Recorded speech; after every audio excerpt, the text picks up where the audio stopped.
Boom. I guess I'm live right now. So yeah, just wait for people to join.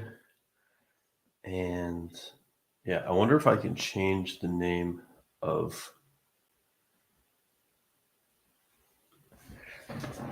the live. I should also update Instagram real quick.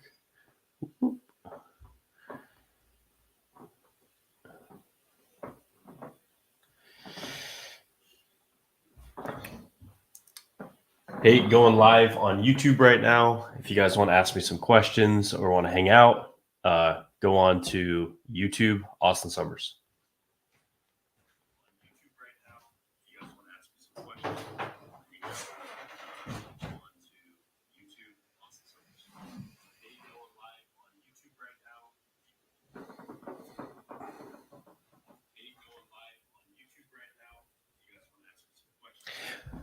Hello, hello, hello. Hey, going live on YouTube right now. If you guys want to ask me some questions or want to hang out, hey. All right. And I'm back. Man, I should get someone else on here to chat. Let me message. Yo, what's up? What's up, Alessandro? Guilherme. You speak Italian? Yeah, so I guess I haven't really spoken to a camera much because I've been doing a lot of writing. So forgive me if I'm a bit out of it. But yeah, so I kind of want to talk about the course that I've made on this. And then, yeah, kind of answer any questions about it. Yeah, so basically, I created this course called Game Transformation. It's about transforming yourself and transforming your game. The thing that's different about it is that I guess I don't even need these headphones. Different about it is that it's all about your transformation. So there's a logical process to follow the same way you would as if you were learning any other skill set. So, for example, if you're learning skateboarding, you're not going to learn how to do, a 360 flip down a stair set. You're first going to learn how to just like stand on the board at first. And then once you get comfortable with that, you'll start pushing around. Maybe you'll start doing some ollies. And then from there, that's the basis of other tricks, etc. So most guys, they don't even do the basics of desensitization and they want to jump ahead to the cool things. So they want to jump ahead. They want to start doing like social circle, or they want to start doing like Instagram ads, or they want to start doing these crazy fancy things that are great add-ons when you already have the skill set of being able to talk to girls. However, it doesn't make sense to skip ahead if you don't have that foundation, because that foundation is what enables you to get results. You see celebrities when they're put in different situations with girls, they can't close the deal, and it's because they don't have the skill set. So this is all about getting the foundation of the skill set. And then on top of that, there's other things you can add on to it that are also in the course. So basically, whether you're a complete beginner, whether you're advanced, whether you're in the strategy phase or the desensitization phase, these are things that you can learn to progress through the whole system. So you don't have to focus on things that are irrelevant to you. Most people in game, they focus on things that are relevant to their current level. So again, using the analogy, like you're learning basketball, a good coach is going to teach you dribbling and passing first. He's not going to teach you how to shoot a Michael Jordan fadeaway jumper. And it wouldn't make sense for you to learn a Michael Jordan fadeaway jumper because you don't have the skills of ball handling yet. You don't have the foundation. So there's a natural sequence and order to the universe in learning a particular skill set. And that's what I've applied onto game. So I'm using my 10 years of experience in game, my 8 years of coaching, and I've spent 2 years like methodically dialing this down and going through with a test group of about 30 guys and having them, report back on their experiences so that I could shape the course over the past 2 years. So, what's up, Jonathan? Jonathan took my immersion. You're the GOAT, bro. I like Jonathan's one of my students that actually takes action and does what I say, and he's getting results based on that. Yo, Cortez. Same with Cortez. He said when he first started with me, he's like, I could only approach like up to 5 girls. Now he can like approach 30. He's approached like 39 girls in a night. So now we're going to the next phase with him. Yeah. So basically, dude, you guys should learn how to use AI tools. So I don't know the exact of this, but if you pop that into ChatGPT, you could probably find the answer. Generally in the US, recording in public is fine. It's actually mostly in other countries that it's an issue. So yeah, but check your local laws, obviously, because getting infield's a really great way to progress in this skill set. Nice, dude. Post in the group chat. Yeah, so there's some people I did like a pre-launch for the course, so some people have got it. Yeah. So other thing about the course is kind of cool is that it's going to be my only course.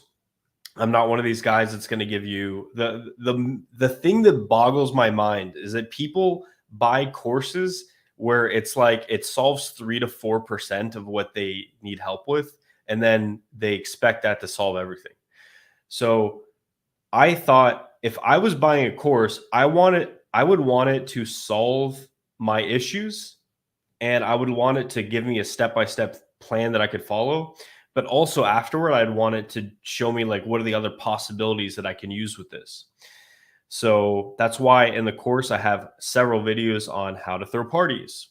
I have interviews with people that have modeling brands. I have interviews with people who are famous YouTube celebrities. So I have interviews with people that are just extremely rich and they use money in different ways. So it's really interesting to see like what you can do once you've learned the skill set of game.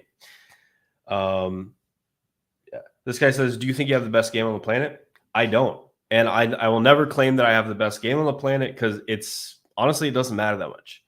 I would also, my thing that I focus on is having a good life, right? I'd rather have a great life that I'm proud of and that I enjoy rather than saying like I was the highest, lake count person or I had, the best game. The best game is also, it is largely, what's it called?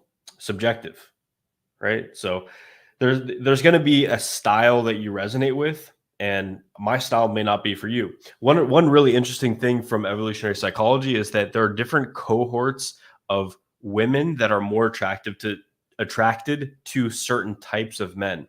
So for example, I don't know if you've seen any of my videos, I have a very goofy, fun personality.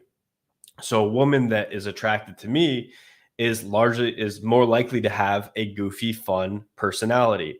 Another thing with me is I'm not super status oriented.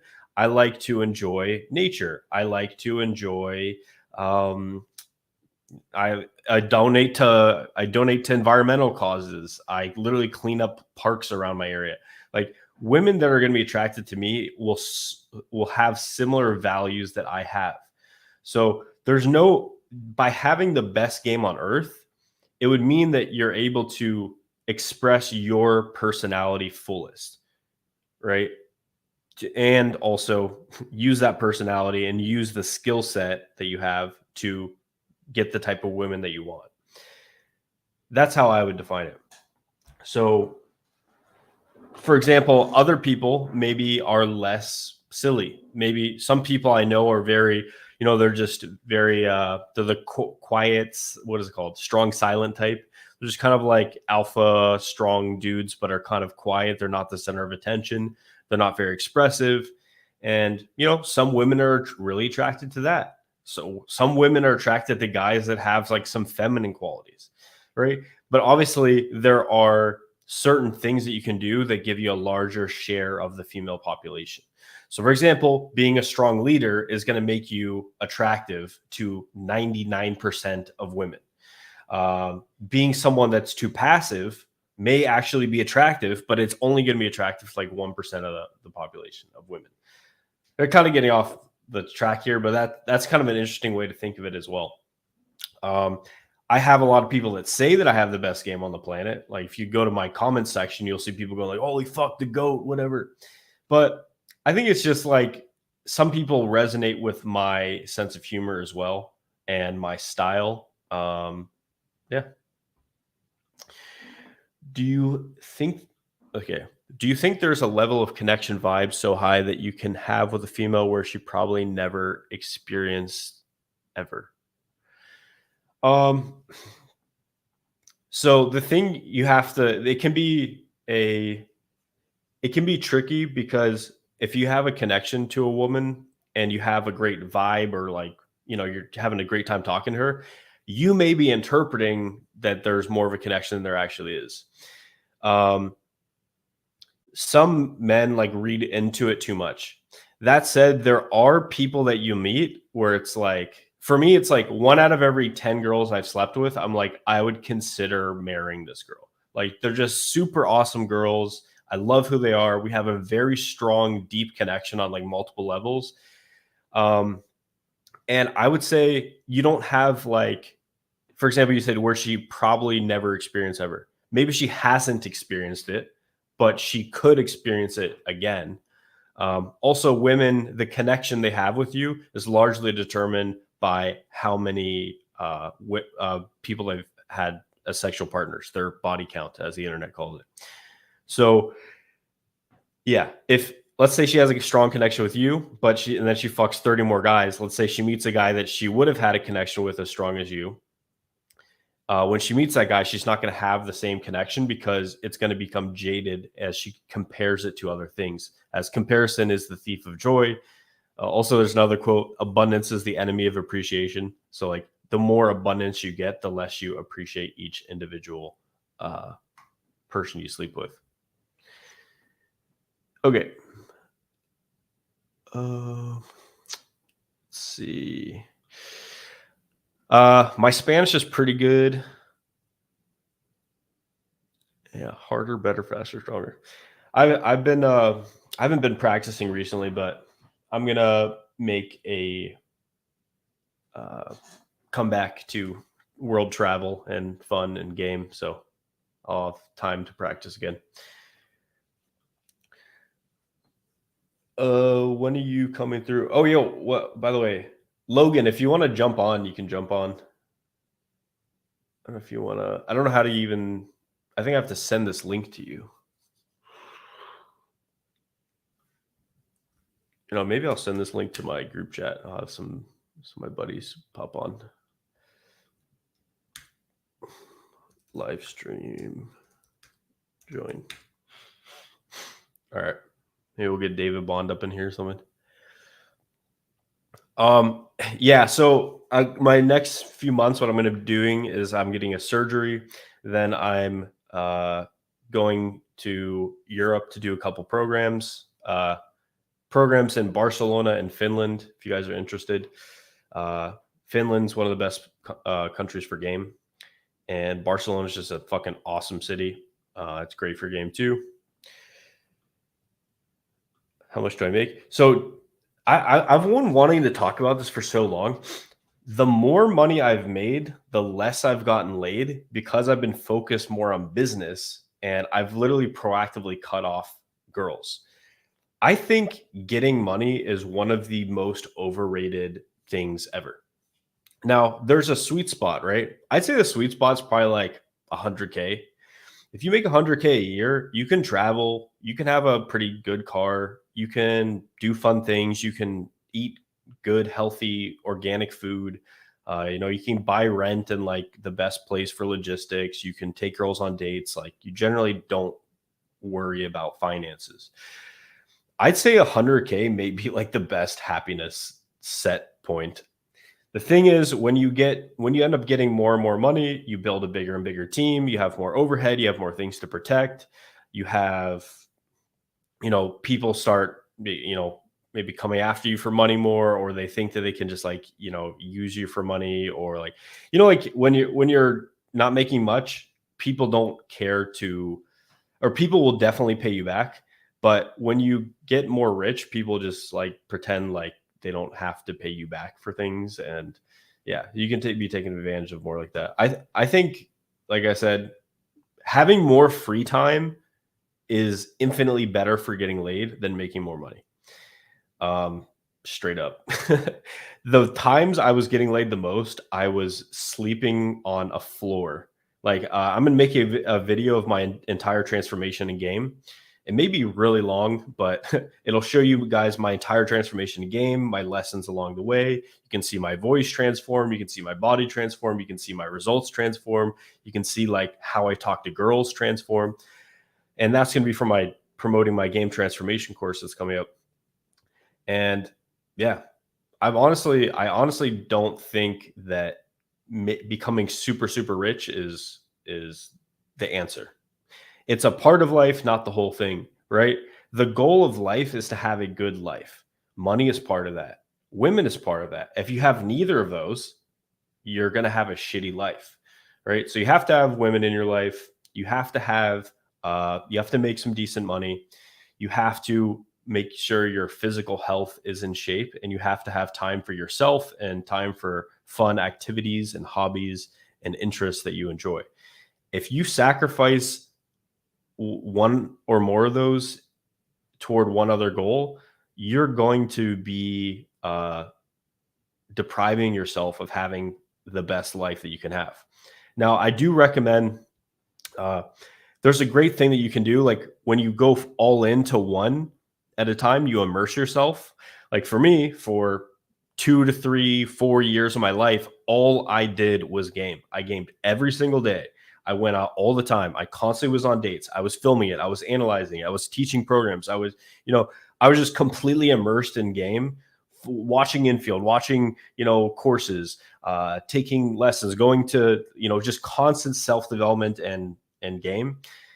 And then after that, I was still like, I had no money. So then I'm like, okay, I have to focus on money now. Going too far in money, which I did, and also too far in like this course is one of the hardest times I've ever worked in my life.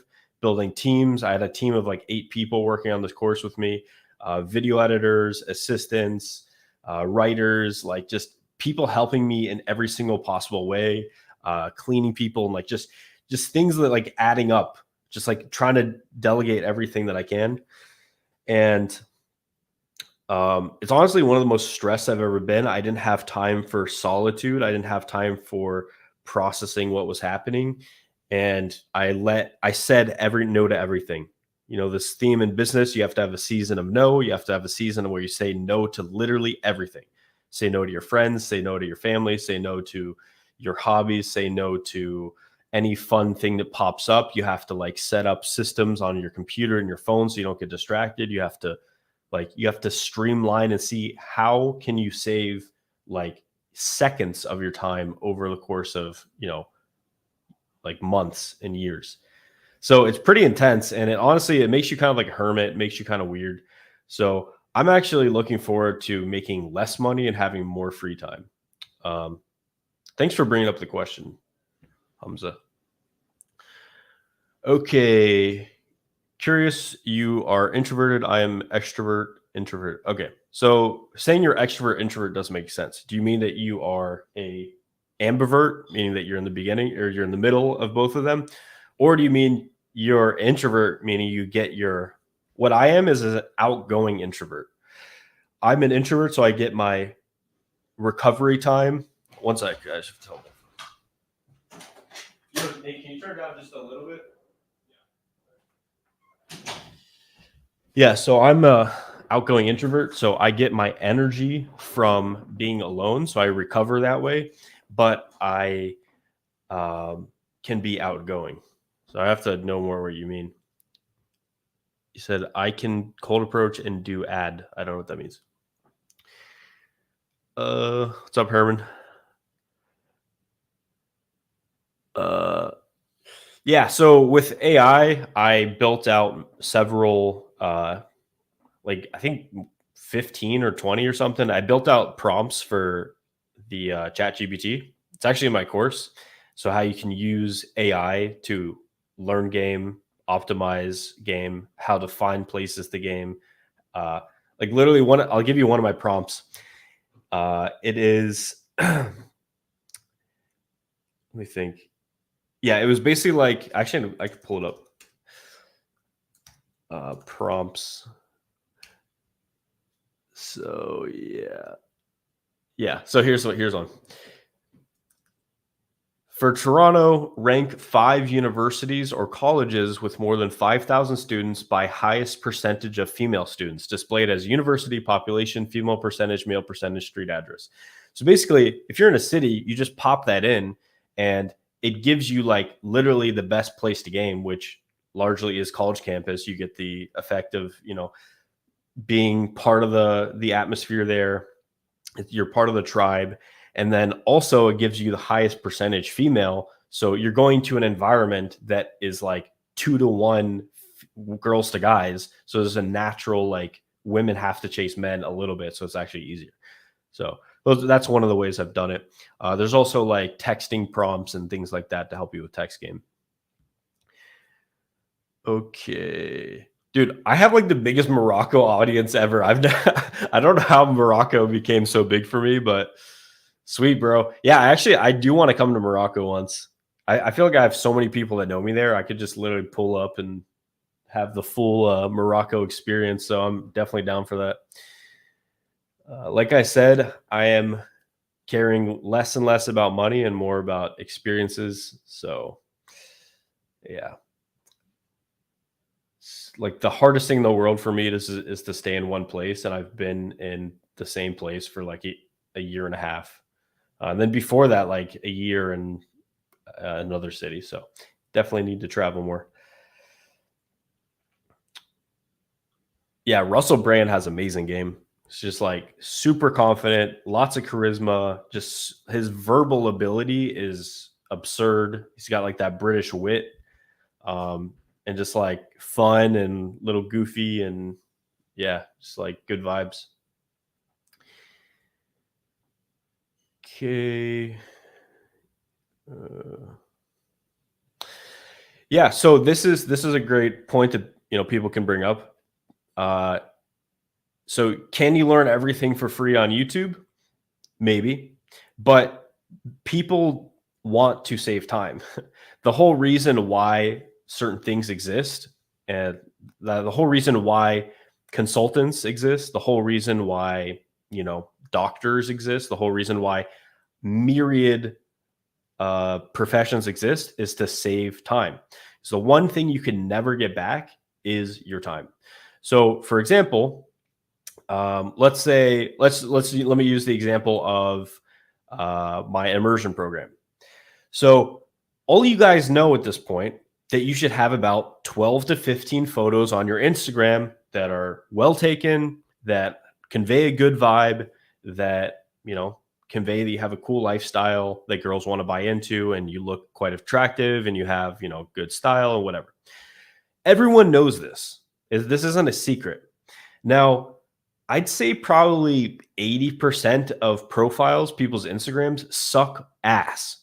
And if I tell someone, hey, your Instagram sucks, get a profile photo up on your Instagram, years will go by with no change. If I tell someone, get 12 photos up on your Instagram, for example, just free consulting, they don't do it. Interesting. If someone comes on my immersion program, within the first like several hours that they're here, they have that accomplished. And then we do a second photo shoot at the end. So they have more than that within 4 days, when otherwise they would have nothing in years. So people pay for accountability, they pay for getting the results that they want, and they pay for saving time, and they also pay for saving brain glycogen, right? The last one I'll repeat because people don't understand this. People will pay you for saving them brain glycogen. So in your brain, you're actually burning energy to process things. If someone saves you mental energy in figuring things out for yourself, it's extremely valuable. It's actually one of the only two things that that are like biological forces that we have. The other one is going away from discomfort. So let's say that a program saves you 2 years, 3 years of your life. Let's say it saves you just months of thinking and like strategy and like all this kind of stuff that you would know exactly what to do. And you can just execute on it today. And then on top of that, it gives you the exact sequence to follow so that you streamline your progress. Is that something that sounds valuable? Of course. That's why the economy exists. You could do everything by yourself. You could build your own refrigerator, probably. It may take you 15 years to figure out how to do it. I would prefer spending $1,500 for a refrigerator. The other thing with education is that when you pay attention. And if you guys are taking notes on this, write that down, because that one changed my life. When you pay attention. If everything's for free, you don't really value it. You don't value information that you get for free. And a quick way to test yourself on this is, have you ever pirated or gotten free books? Almost everyone will have free PDFs and books that they have. I remember when I first started, I had like 300 book PDFs on my computer. I had read probably one or two of those. Now, is the information better on my computer or in my brain? It's better in my brain. So when I pay for audiobooks through Audible, or I pay for the physical book, what I find is that I actually go through the book, or I'm much more likely to, right? Even that like $20 investment can make a huge difference. So the difference there, I guess we could sum up some of these things. The other thing is getting access to a community, right? People don't typically learn the best in a vacuum. People learn best when they have a group that they can have conversations with. And what I provide also with my upcoming game transformation course is a group of people that are dedicated to getting results in this area. So when you have a struggle, you can reach out and say, hey, how do I get better at that? Or what's something that worked for you? Or you can talk about, some things you've been going through. And what you'd find, even in small group settings where you have like 3 or 4 people that are dedicated to the same thing you want to get good at, what happens is they will save you tremendous time as well. So there are things like, for example, my business where I'm like stuck on something for like a week, and then I ask my mastermind, and I say, hey, what do you guys do for this? And they just give me the answer instantly, and then I can progress. I don't have to think about it or get stuck for another 1 or 2 weeks. So yeah. So to summarize, the reason why it's good to pay for information and education is because when you pay attention, you take it seriously, and you learn from it, you implement it. The information is structured and it's systematic, and there's a chronological order to it. Whereas that's something you miss out if you're just derping around on social media, is you're going to get lots of random stuff that doesn't apply to you at all. Like if you see some video and it's like, hey man, here's how I launched my bikini brand so I could get models around me. And how does that apply to you right now? It could be a source of inspiration for sure. But the thing that you need to work on if you're a beginner is following a desensitization plan, learning warm-ups, getting your mindset right, adopting meditation as a habit. Like these are the things you need to focus on, not focusing on things way down the line that are not applying to you. Because when you get things out of order, it actually scatters your thinking. Whatever. We can. I think that was a good rant. Maybe I'll use that for my promotional purposes. Cool. Yeah. So this is an example. Hey, Austen, glad you're back active on YouTube. I get blown out constantly in night game. It is exhausting. How can I improve my game and pull girls consistently? Yeah. So this is an example of a bad question, because getting blown out could be a variety of things. Oftentimes it's your vibe sucks, you approach incorrectly. It could be your breath smells bad, you have body odor. Like there are people, I've taught 750 people in person at this point. There are people that show up on immersion programs that don't know they have to wear deodorant. Like there are people that don't know their breath things. They people that don't know they have BO. People that don't know you should be not eating garlic and onions before going out. So it could be 300 things that are the problem, right? Getting blown out is a symptom of a problem, not a problem in and of itself. How can I improve my game and pull girls consistently? So to improve your game and to pull consistently, that involves like 1,000 things. So this question is way too broad. And yeah, this is another example of why it's good to be in a group. You can post videos or audio clips of yourself. People will give you feedback. And then, if you want to get my feedback specifically, obviously I have my mentorship for that particular reason. But yeah, it's like, we don't know who you are. So how can we give you that feedback? How did you succeed in game as an introvert?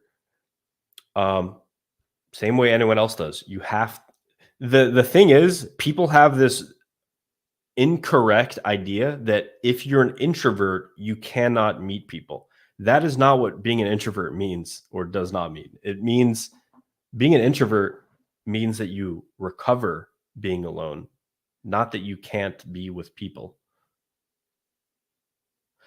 Let's see. Okay. I like game and cold approach more than, I don't know what OLD is, but I really enjoy solitude, solo travel, bachelor life, meditation, calisthenics, gyms. Yeah, there's no reason why you can't do both. Meditation could be 10 to 20 minutes in the morning.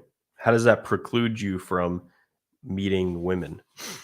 Solitude is also great. The interesting thing about solitude is that it repairs your default mode network in your brain. And what that does is allows you to come to other people with like a full cup. So basically allows you to share experience, share like a good energy with people, as opposed to what a lot of people do is they go up they don't have any solitude, any meditation, any sense of self-reflection. So when they go up to people, they're like an energy vampire and they're trying to take value from someone else. I've been to England, coached 3 programs there. I've also been there once or twice beforehand. Yeah, maybe 3 times. Yeah. I've been to England like 6 times. I like England for the history. I like it for the architecture, and that's about it.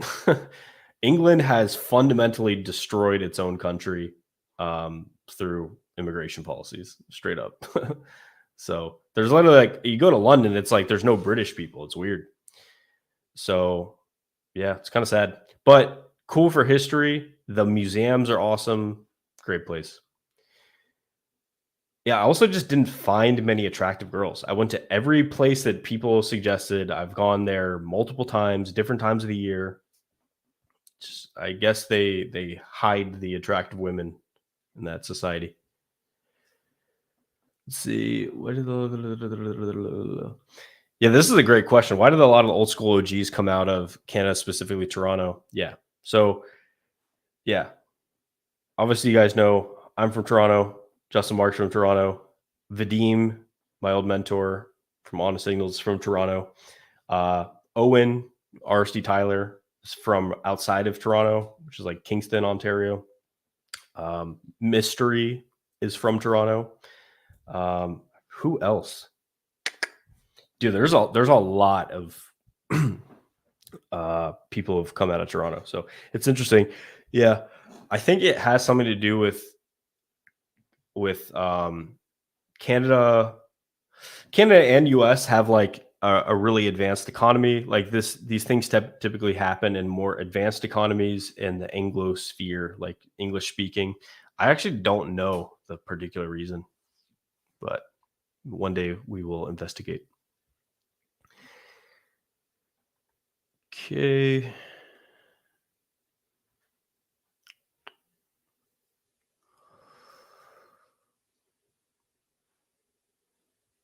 Best city for 3-month immersion. So it depends on what kind of girls you like.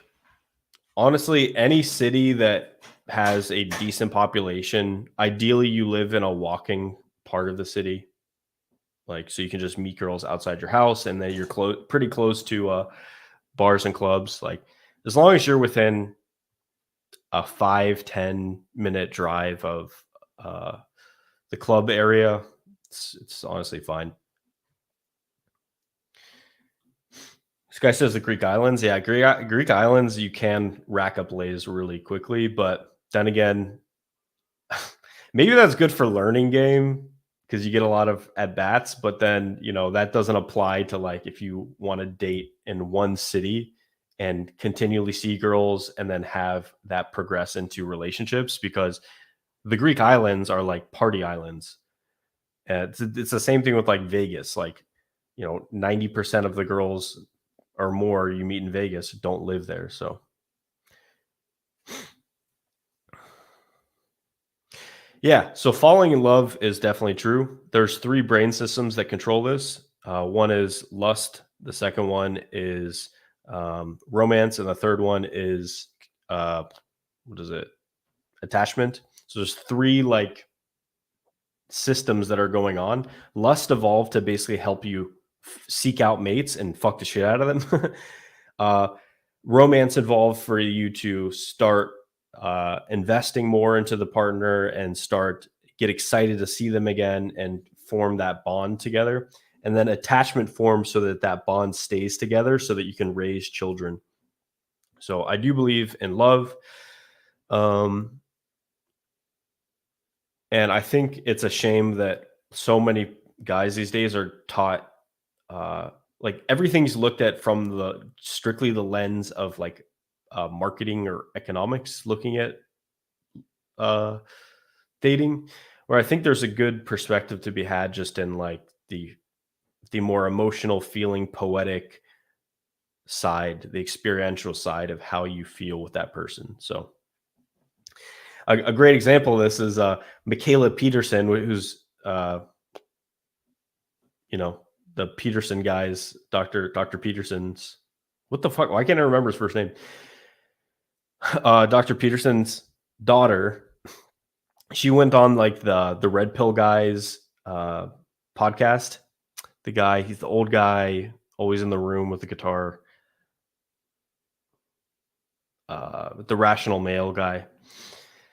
She went on some show with him, and he's like, you have a kid, right? You know that's going to like impact your ability to find a mate, right? It's like, yeah, but that's in total. She basically said, like, what if guys have different preferences and they don't mind as much and all these type of things? She ended up marrying like a really awesome guy. So, yeah, it just goes to show. Or the conviction that having many options from game doesn't let you fall in love anymore. Yeah, so that is a good point. What I do when I want to have a relationship is I proactively stop looking at other girls. I'll stop looking at them. I'll stop approaching them. I'll stop. And then I'll just focus on the girl that I'm with. And I just I try to blindside everything else. Another thing you can do is because there's girls you can fuck that you like. There are like 5 girls I know I could fuck right now, but I don't think it would be good for me like long term. I don't think I'm gaining anything out of it. So it's better to focus when you do want a deeper relationship. It's better to focus on the type of women that you can see yourself in those relationships with. Keep in mind, a lot of people have gotten great relationships that they didn't need to fuck 400 girls to figure that out, Yeah. So I do think there is an element of like comparison because, I look back on literally dozens of women that I could consider myself being with long term. And there's girls I felt like this is my soulmate. There's girls that I've been like super obsessed with and just absolutely we just love each other. And it is kind of weird when you look back and you're like, she's great, but then this issue, like That's the problem with abundance is you start comparing everything and you start finding little flaws, which is actually kind of good for game because it makes you not it doesn't make you pedestalize any girl, but the downside is that you're not completely content with the woman that you're with. So I think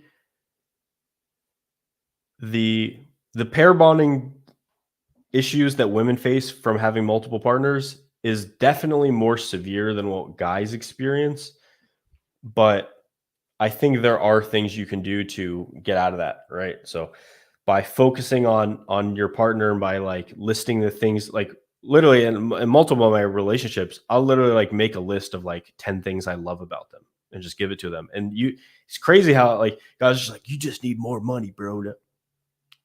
Write a list of 10 things that you love about the woman that you're with, give it to her, and you'll see her light up like crazy. You give her that and like a photo of herself or like, some thoughtful gift, she'll care way more about that than like, here is a Gucci bag.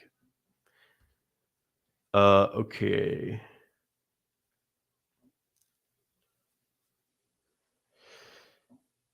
Damn, got holy fuck, there's a lot of comments. So yeah, if you've probably seen some of my old videos, you'll see like the don't tread on me flag. It's weird, dude. The problem is when you get when you're open-minded, I have like, yeah, Rolo Tomasi was the name of the guy. When you're more open-minded, like there's parts of me where I can see where a lot of people are coming from, and I do have a lot of ideas that are in multiple different areas. Generally, I'd say libertarian, it describes me pretty well. Basically, libertarian is that you think that you should basically be able to do whatever you want as long as it doesn't impact negatively anyone else. So, for example, if you wanted to do psychedelic mushrooms, um, and that is in the confines of your own home, and you do it safely, you should be able to do that. Like, you should be allowed to fucking put them in your butt or whatever. I don't care. Like, do whatever you want to do as long as it doesn't impact me. There's issues that arise from that, which come down to the commons and which come down to like issues of environmental regulation. For example, if there's the ocean, and let's say no one owns the ocean, and your company dumps toxic sludge into the ocean, that doesn't necessarily impact anyone else really pointedly, but it does massively impact the ecosystems on Earth, which does impact everyone else. So yeah, it's weird, dude. I also think one of the only things government does well is uh, environmental regulation and it's called the preservation of national parks and things like this. Um, Generally, I think most things governments do, they do infinitely worse than the private sector. Great example, rockets. My buddy here works for NASA, and the same like satellite rocket that NASA uses to shoot satellites into orbit, if that was done through SpaceX, it would have been 18 or 19 times cheaper. So you're literally just like burning fuel, or sorry, you're just burning money that way. Another great example is if you want to help people, government welfare is 10 times less efficient at getting money to the places where it needs to go as compared with private charities. So, for example, if I give $100 to a private charity, 90 of those dollars will go towards someone that's in need. If I give $100 to the government and have them allocate that to people in need, $10 get to the person in need. So basically, virtually everything the government does, because the incentives are aligned for it to be inefficient and bad, you end up making society just way less efficient. You just like destroy value in society by doing that. But there's so many other issues that come in where the main issue is actually whatever. I don't want to go down this rabbit hole. But basically, there's this space between not having government and then having government that needs to, there's like a middle ground that needs to be like addressed. Because the other random thing is because basically anyone with a brain will understand that the smaller a government is, typically the better the society is. Also, the more money you have at your disposal, the more free you are, etc. The less you have to protest to get things done. Like, I don't have to protest if AT&T fucks me over for my cell service. I just switch to Verizon or switch to another carrier, right? Because I have choice. Both government, you don't really have that. But everyone gets a small government is good. But the problem is when you have really small government, it creates massive amounts of wealth in society. So you're going to be richer, everyone else is going to be richer. And what happens is if there's a taxation structure in place, government gets more money, and then they can realize they can just increase the taxes and society's still functioning. And then they have a ton of money, and then they start building out the same things that we have now. So it's kind of like this never ending cycle. Yeah, okay. I got to stop talking about politics. No one gives a fuck. Favorite movies? Actually, one of the best movies I've ever watched, I watched pretty recently. It's called Only the Brave. It's about, there's firefighters in the US that go into wildfires and try to contain those fires. And it is fucking intense. You have like walls of fire that look like they're from hell coming at you at like 50 miles per hour, and they have like all these strategies to contain it. This movie's based on our true story. It's not a documentary, but it just shows like the power of like men working together and having like bonding and teamwork. It was really awesome. I think it's something that's really lacking in today's society, is like teamwork with other men to accomplish a goal. I'm not a business coach. I don't want to talk about business.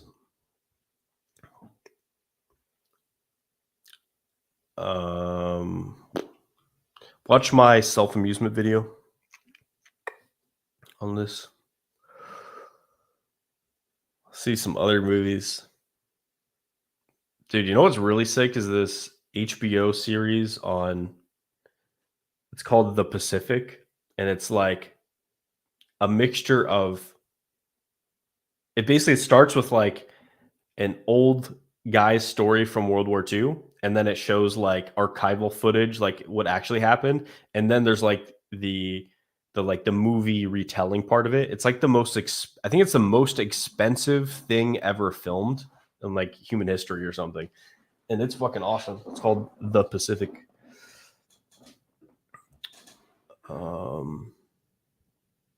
Dude, if you want someone to teach you game and you're able to pay for a dating coach, just fly to whatever person you want to fly to. Like, it's not that big of a deal. Flights exist, airports exist. You can book a ticket.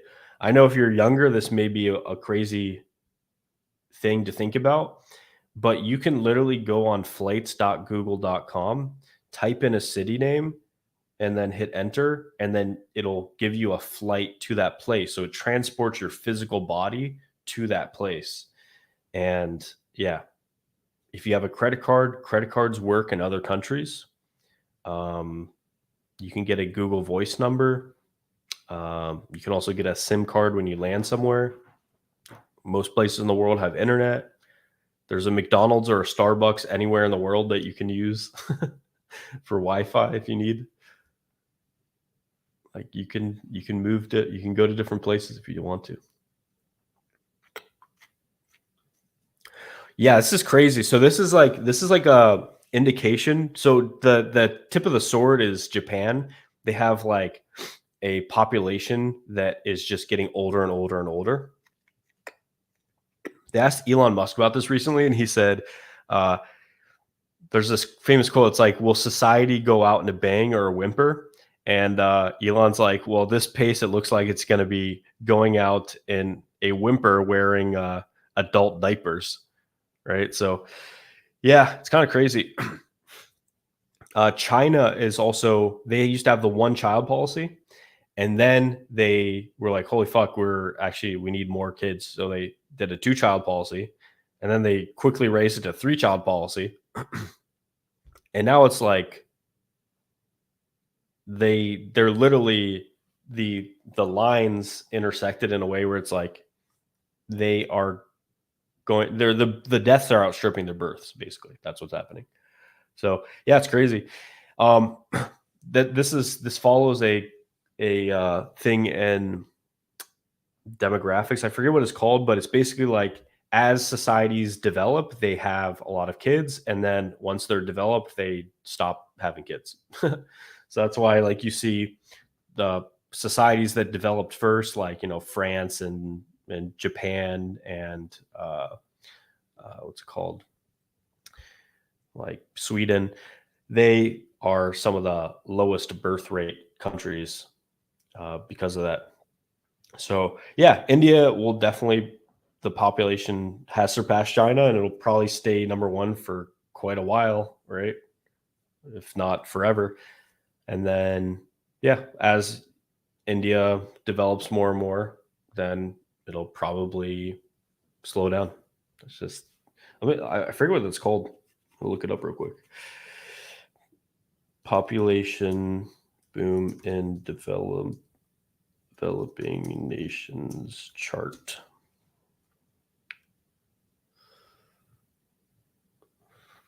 Forget what it's called.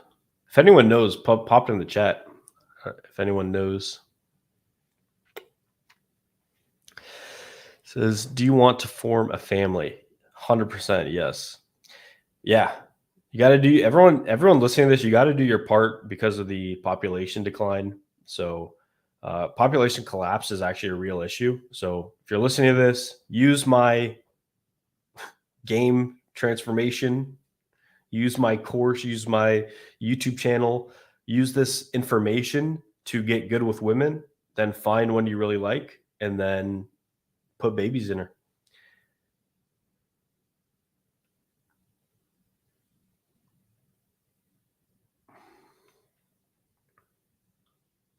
Boom.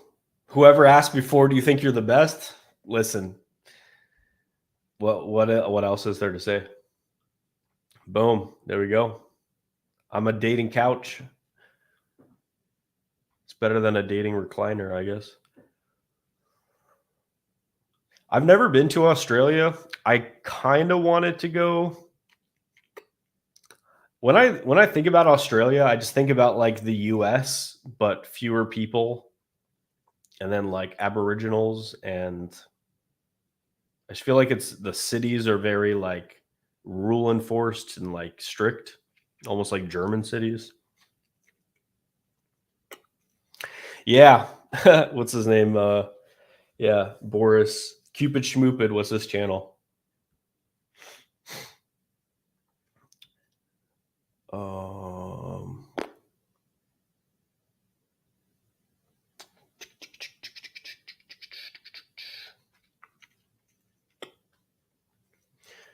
Let's see.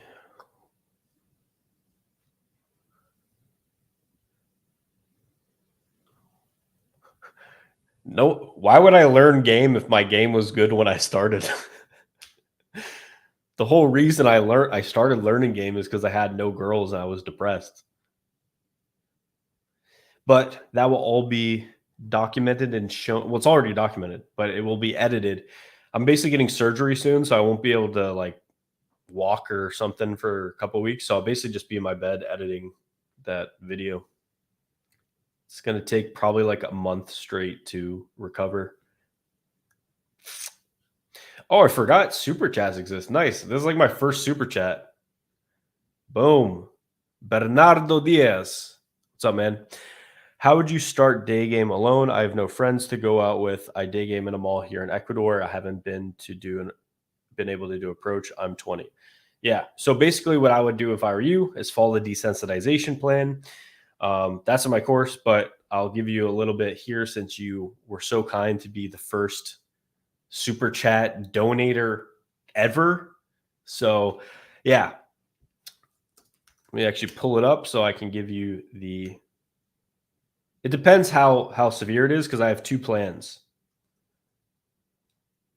Okay. Desensitization plan. Cool.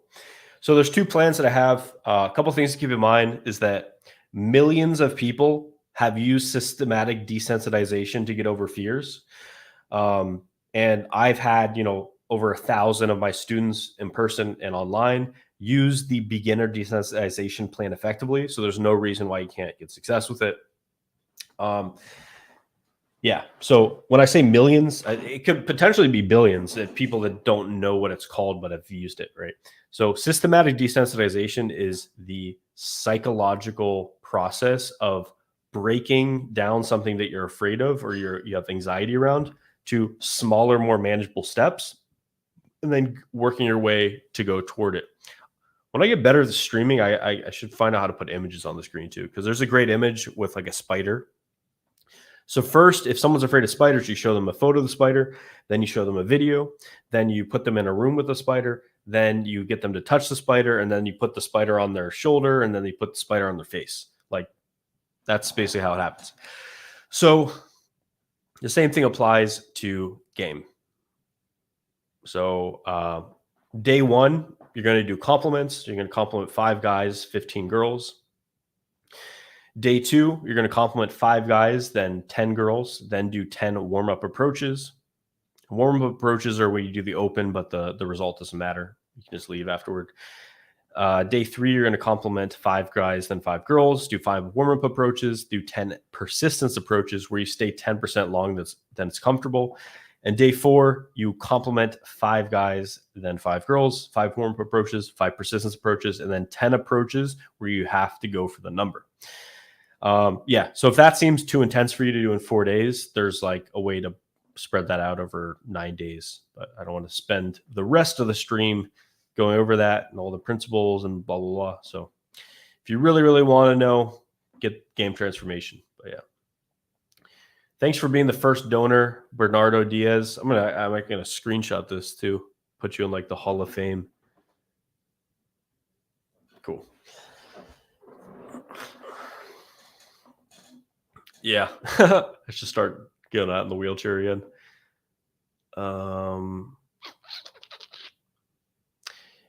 Yeah, so I have obviously the list of 10 books that are great for game, but I like doing this thing where I just, like ChatGPT, it just does like a new, like anytime it's asked something, it just like does a renew formulating of everything. It's actually the way that this billionaire Peter Thiel thinks. Like whenever you ask him a question, he literally pauses for like a minute, formulates his thoughts, and then he answers. So book recommendations that were life-altering for you. She Comes First. That was so crucial in like me being able to like get girls off like coming. It profoundly changed my life, I guess, because so many girls got obsessed with having sex with me after that. I guess that's part of the another book I read, I forgot. It was about sex. I think that really helped. Then there's even like a text breakdown I put in the course where I show this, like, I just asked this girl for like having a threesome with me and my girlfriend. She's like, the best sex of my life was with you. So if I have your girlfriend there, I'm sure it could only be better. So like, it's really helpful. The second one I'd say is Robert Cialdini's book, which is called Influence, the Psychology of Persuasion. That was so important for me. Like so many lessons clicked in my brain after reading that. It basically explains several of the principles of, I can actually pull up like a quick summary of it. Summary of Psychology of Persuasion, Cialdini. Yeah, so here's the 6 principles. 6 principles of persuasion. Persuasion goes into, it will help you with business. It'll help you with any relationship or anything you impact in your life. anything that you say, anything that you do, any position you take at trying to convince people of something, trying to get your way of thinking out there, anything that you do is going to involve some of these 6 principles. One is reciprocity. Like, I don't know if you guys know this, a huge reason why people put free content online is because they know if you give to others, they want to give back to you, right? So this is like people, they'll use this in, if you ever gone to a nice restaurant, they'll put mints on your check. You're more likely to tip once they give you a mint. This is why free samples work. You ever go to a place they have free samples? Why do they do that? Is that because they're just nice people? No, they want you to buy the fucking thing. So reciprocity, scarcity, when there's only a certain amount of something. That's also another thing why the more women you get, the more women chase you. It's because they recognize that this is a scarce asset and it's actually competed with. They have to compete with other girls to get you. Authority, commitment, consistency, liking, right? If you like someone, you're much more likely to want to fuck them, much more likely to want to hang out with them, much more likely to do favors for them, much more likely to, have them give you money, like literally everything. And then social proof is the last one, right? When you see other people doing certain things, you're more likely to do it yourself. So yeah, that book like just blew my mind open. It was so powerful. I've never read a book that like my perception of the world changed more than that book. That book, and then I'd say the third one that changed my thinking more than any other was Civilized to Death by Christopher Ryan.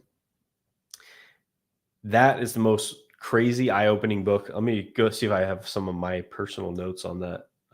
Civilized to Death. Maybe not moved over to Notion yet. Whatever. But basically it goes into like how what people say are great things that civilization has given us are oftentimes like they're not a justification, or they're not like, we're not even getting to the point that we want to be or that we were at before because of it. I can't explain it really well. So let me give you an example. One example is we can live longer now. The thing with that is that, yeah, we can live longer than we did prior to civilization, but we do so with machines that artificially keep us in a horrible state longer. So like you could basically like be about to die for like 3 or 4 years and you're just like, and like being kept alive by machines. Is that something that we should be like praising society for? On the other hand, the other thing that increases life expectancy is actually decreasing infant mortality. So when you often hear people say like, this is a great way to know if someone's stupid is if they say, we only used to live to 30 years.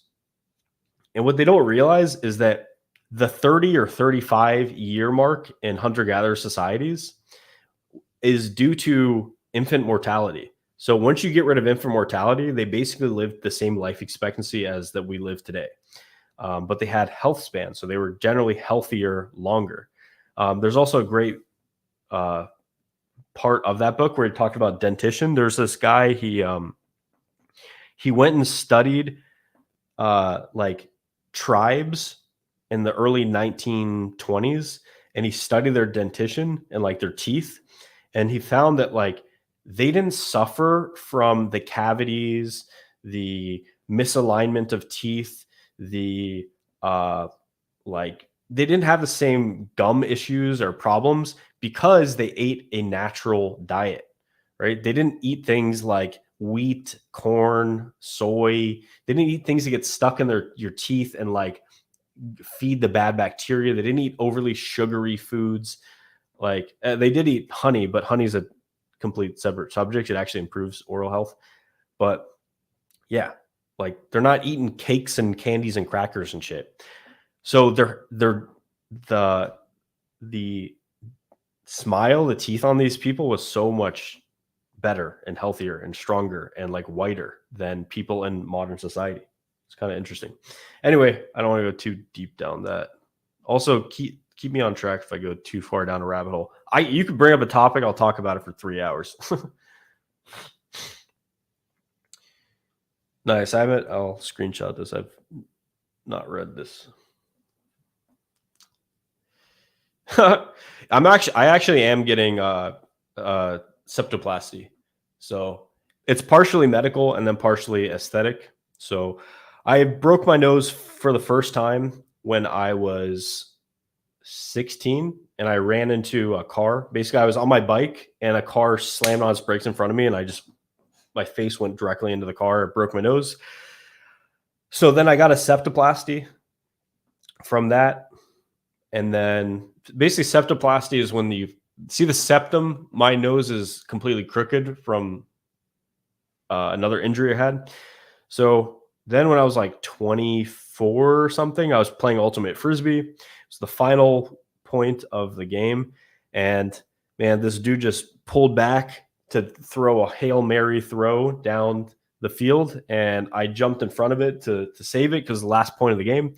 And he just absolutely fucked my nose. Like, think about someone's wrist going like this, like literally as fast as humanly possible that he could do. And yeah, instantly blacked out, concussion, blood everywhere, nose broken, and then yeah, just crooked. Like you can see like the direction he pushed it. So it was pretty bad. And then over the course of time, it's just kind of like healed weird. So yeah, I'm getting a septoplasty and rhinoplasty to fix that, because septoplasty I can't I can't really breathe perfectly out of this nostril for like years now. So yeah, I finally have the time to do it, so I'm gonna do it. And yeah, and then while my nose is being operated on, I might as well make it look better anyway. So yeah, so I'm getting that done in a week. Should be fun. Cool. Let's see. But yeah, a funny story about, so I don't know if you guys have caught wind of this, but everything on YouTube over the past few years has switched to red pill and then the manosphere. Red pill, black pill. I don't know what other pills there are, but I'm sure they've invented new colors. And the reason why this exists is because there was a vacuum in this space when 90% of pickup channels got eliminated. During that same time, the number one dating company in terms of like their impact online, which was RSD, stopped posting any dating content due to like a media scandal from Julian Blanc 2014, which actually was, if you want to know someone who was the cause of that, it was actually David Bond, because David he got these like news articles written about him. And at the time, Julian was jealous that Jeffy got news articles written about him.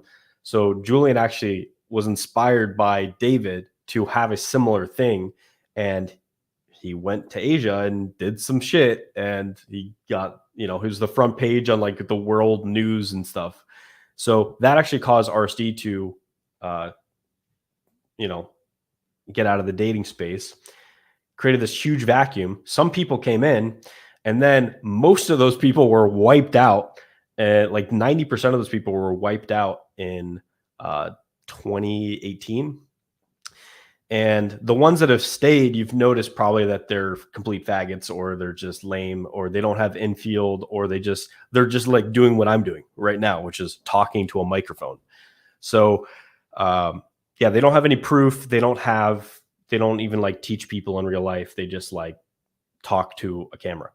Then it got even worse, because then these red pill people came in, and they're just like doing what they do, which is like arguing with women and just creating like very toxic energy. I don't know if you've seen these people. Most of them have like pain bodies surrounding women, and it's just like it's kind of cringe to look at. They don't get crazy good results. They don't have proof. They don't have anything really. It's just them talking about things. So yeah, that's actually one of the things I feel bad for, is that while the 2 years that I was working on this course, and then, the year that I was doing all the programs in Miami, it's like I let it's obviously not all my fault, but I did let these dumb ideas flourish. So it's time this year and next year, I'm going to be stepping into the fire. I don't even know. I'm going to be calling out these stupid ideas for what they are, as largely they're nonsense, and they are, they don't really help you with dating. So, yeah, I don't know if you guys know this. Following red pill advice doesn't help you with dating. Following dating advice that's good from people that get results will help you with dating. Yeah. Anyway, so I'm going to be calling out those ideas, and yeah, kind of excited for that. I'm also going to be posting more infields, and yeah, I'll probably do more streams like this. I'll just pop on and whatever. Cool. Let's see.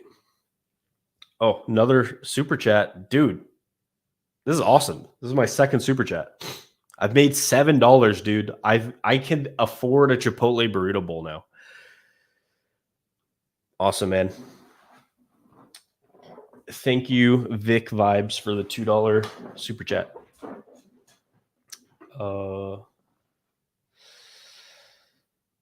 Cool.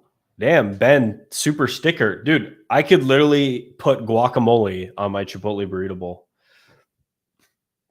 Yeah, dude, I'm really into evolutionary psychology. I find, dude, what they talk about in evolutionary psychology is so accurate, and so like it explains these things that most people would have to go on like a 20-minute rant to explain in like one sentence.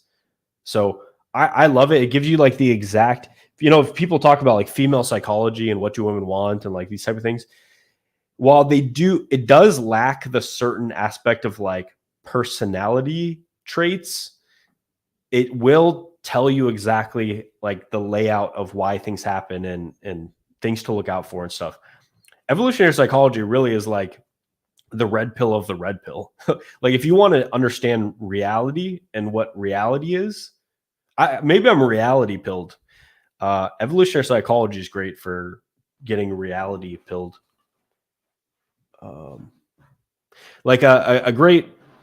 So one of the things that, oh God, dude, it is kind of embarrassing that I'm addressing these pills seriously, but it's gotten to the point where it is overtaken. So one of the black pill ideas is that status doesn't matter at all.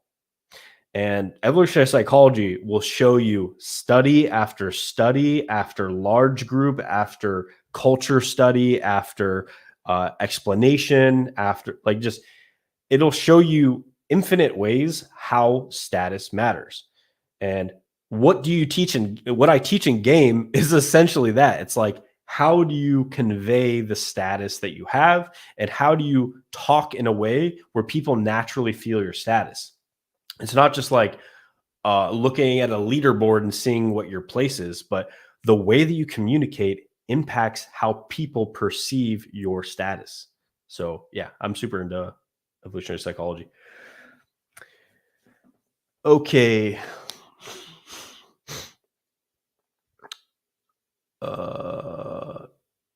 Let's see.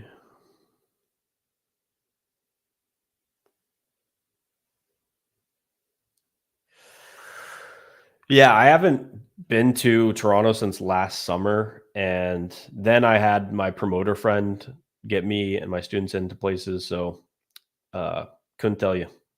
My favorite place got closed down there, which was man, I forget the name of it, but I think Grace O'Malley's is still there. Grace O'Malley's used to be great.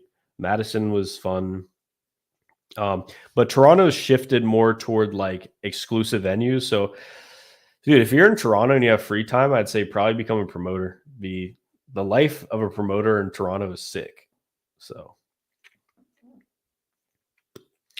If yeah, whatever. This doesn't apply to anyone.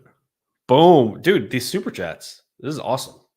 I will answer every single question that is in a super chat. Wheelchair max infield was epic. Thanks, man. Was that oh, you're talking about the 7-minute poll video. Yeah. I actually did a whole documentary talking about like how I got in the wheelchair, the like me being kind of depressed, and then like I just went out, and it's like a infield compilation. One of like 3 times in my life where I've like slept with like 8 girls in a week was in a wheelchair. Like I'm literally recovering from surgery. I fucked 8 girls in a week. And like there's infield of me just getting like pushed to my house from a date in a wheelchair, like pulling in a wheelchair. It's fucking awesome. Yeah. Dude, this is why I want more free time so I can do shit like that. It seems really fun. I realistically have probably like 10 years max to do game stuff, so I want to have like fucking epic content. Cool.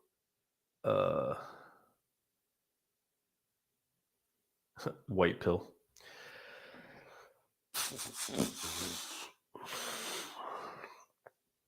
Yeah, so like I said, I'm recovering from surgery for a month. I'd actually, you know what? I'd be down.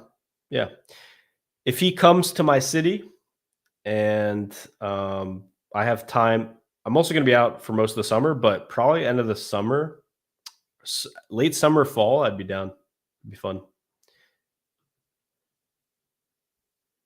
Okay. But if he knows cold approach, then it's basically just 2 people doing cold approach, right? So what's the yeah. From what I understand, this is a person who goes on to the Playing with Fire live stream, and I saw something he had a challenge with a guy who's in David Bond's program, Jake. Yeah, that's what I remember. And then yeah. But yeah, if he comes to Tampa in late summer, actually probably early fall would be best because there'll be a lot more girls here. So, but yeah, I don't get what's the point of the challenge? You know what is cool is like actually it is kind of cool. The old school what is it? There's a video, man, one of the guys' name was Peaches. There was an old school pickup challenge that was really kind of cool. It was filmed in Toronto. Man, does anyone remember the name of this? It was like a pickup competition where they put 2 guys against each other, and they basically would have option like challenges, like go get a girl's number. So they go out, get the girl's number. I have to see because that could actually be great content. Oh, here, this guy's in the chat. The dating coach who does literally all the time doesn't want to lose to a Chad Light. Think about how I'd like to. No, I'd actually be down. It'd be fun. But it'd be cool to do challenges, and then it would be cool to do yeah, I'd have to think about it because it'd have to be somewhat fair, right?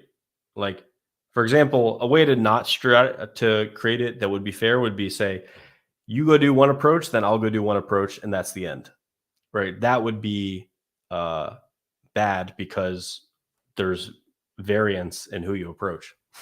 Now, if you said camera crew on Austen for the night, because I guess the ultimate for game, I guess for night game would be, can you pull and close a girl in a night that you go out? So yeah, so camera crew on the looks man, I don't know what his name is, and then cameraman on me, and then yeah, and then film our nights, and then see what happens, and then you could also, yeah, I guess what's it called, point out the pros and cons of each person's strategy or whatever. I don't know. I don't know if do you do game? I guess if you're going out, you obviously do game.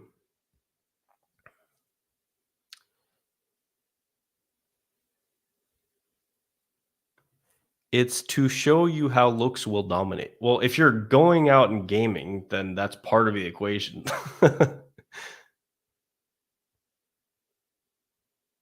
Okay. Discuss the rules later. Yeah, it could be fun. 20 approaches around the same girl? That's stupid. No, you don't do 20 approaches. You see who can pull the girl. Because if you can't get laid from night game, then what are you doing? Because then then if you just get 20 approaches, and let's say you get four numbers from that, then it would be like uh who can follow up with the girl, and then you're playing into like the girl's situation and what she has going on, and yeah.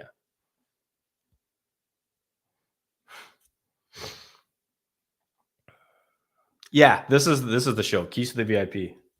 That could actually be that could be good content.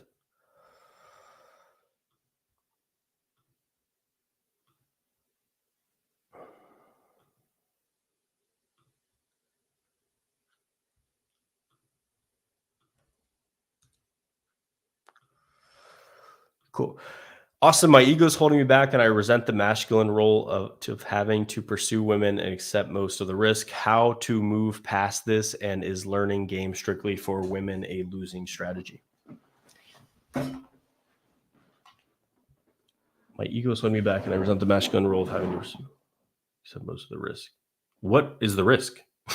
What do you mean? How to move past this, and is learning game strictly for women a losing strategy? So I will say this: learning game specifically or only for girls is not the long term play. Learning game for me has always been about self development and teaching myself about myself and being able to connect with people better and just having a better life, right? You want to use game as a tool to improve your life. So, yeah. That the other thing I'd suggest is look into this book called Ego is the Enemy, uh, because this idea that, for example, I resent the masculine role of having to pursue women. Guess what? You're a man. You have a dick. Like it is ultimately up to you to pursue women. You ask, look at any interview with a hot girl, and they ask them the question, "What do you think about men that don't approach? Losers, lame, low value. They don't like that, right?" Ultimately, extremely beautiful women are not going to make the first move. So it's up to you.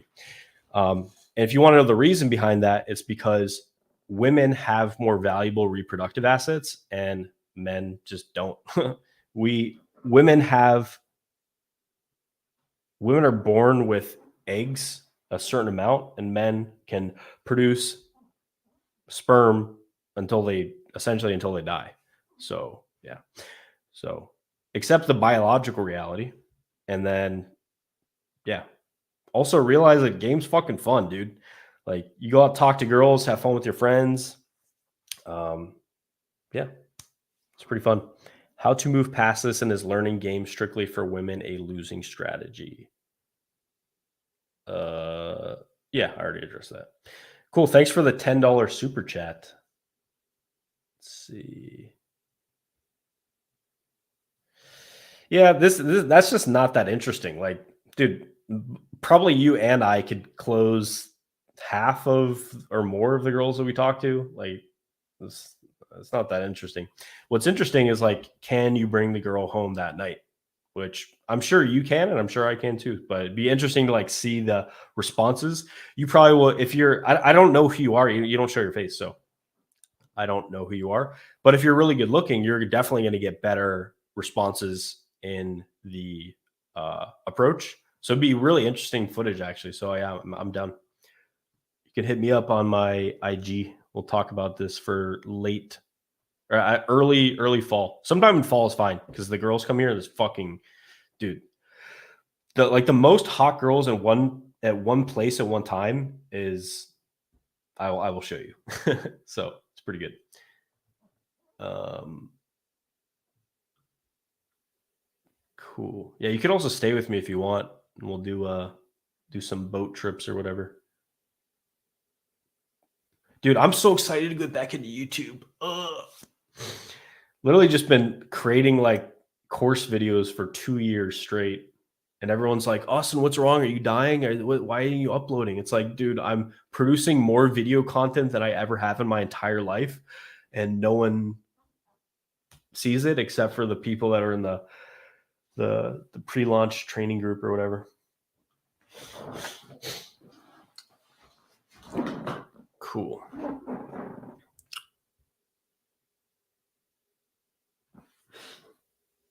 So this in and of itself is a low IQ point. PUA or game is the strategy of how you meet women, right? So when you say that, you're saying, I'm here to end the reality that there are better and worse strategies for getting women. Yeah. So it will always be part of the equation. Like I've had actually one of my best looking students ever. He just referred someone to me, and the guy he referred to me was less attractive, but got better results than he did. Actually, several of my best looking students, because of their anxiety and because of different issues, they had, a lot of trouble. Now, if you're taking two people that are absolutely identical and you give one a superior strategy and one you just tell them to wing it, the person with a superior strategy is going to win. So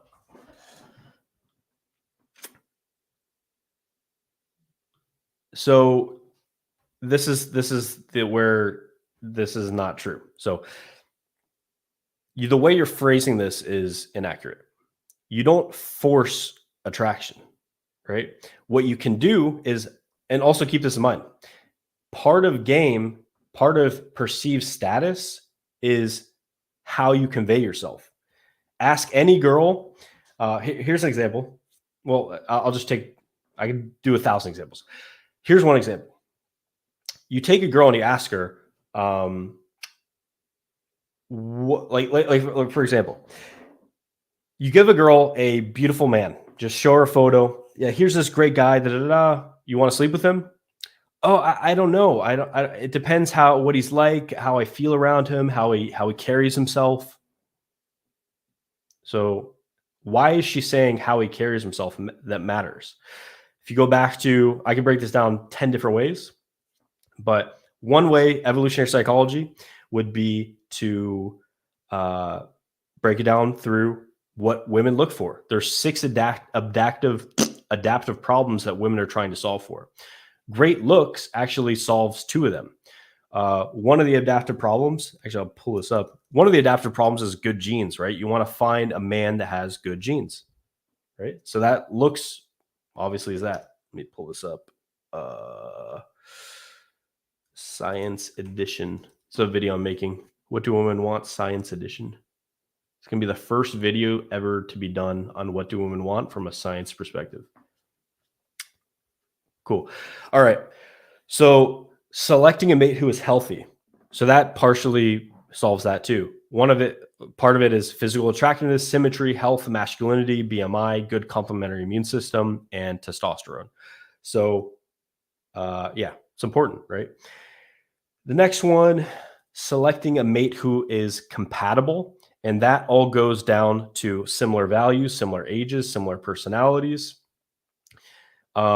Example of like the personality part. If you have a partner who is super introverted and you love introverted, but also they keep to themselves, conservative, and then you're super extroverted and outgoing, then there's going to be conflict there. If you have financial styles that are different, there's going to be conflict there. Talkativeness, physical touch. The thing is with those and with values over time, if you're with someone who you have a lot of conflict with, it's a really inefficient pairing because you're going to spend so much time bickering and arguing that you don't actually like raise your child well. You don't like get along well together. It doesn't give you good emotions. So a compatible mate is important. Selecting a mate who will show good parenting skills. So that's dependability, emotional stability, kindness, positive interactions with children and animals. None of those have to do with looks. Selecting a mate who is able to physically provide her and her children. This is about looks. Size, which is muscularity and height. Bravery, athletic ability. Athletic ability largely is determined by muscularity and height as well, but also like your muscle types. Okay. Selecting a mate who's willing to invest. And the first one is selecting a mate who's able to invest. So if you're able to invest, which means like you have qualities of ambitiousness, industriousness, you convey social status. If you are slightly older than the girl, if you're bigger, if you're stronger, if you're athletic, those indicate to her on a like biological level that this mate is able to invest. And the athletic ability is because the men that were most athletic would be the men that would get the biggest kills for the tribe, which increases his status and which helps her pass it on to future offspring. Next one is selecting a mate who is willing to invest. Just because you're able to invest, you have money and you have resources and you have the ability to get whatever you want, you need to have a family or to provide for a woman, her offspring, and yourself, doesn't mean that you're willing to do those things. Right. So you can think about like a millionaire dude who just like fucks a chick and like doesn't want to pay for anything for her. Right. And then selecting a mate who's willing to invest. Dependability, stability, love and commitment cues. Right. So this is one of the things that women really do look for in their partners is someone who messages them enough, someone who, you know, has enough time to spend with them, someone who gets them like little gifts and just signs that you're committed to them. And then positive interaction with children and animals, again, show that you can invest in her with time as well. So yeah, there's 6 adaptive problems, and looks completely encapsulates the 6th adaptive problem and partially encapsulates the physical protection of her and her children and ability to invest. So you have, that's basically like 2 out of 6, basically. If you were to like say looks is one thing, like half of one, half of another, and then one. So you've done 2 out of the 6 adaptive problems. So that's the evolutionary psychology, evolutionary biology part of that. And then if you talk about, what was your original thing? Yeah, not forcing attraction.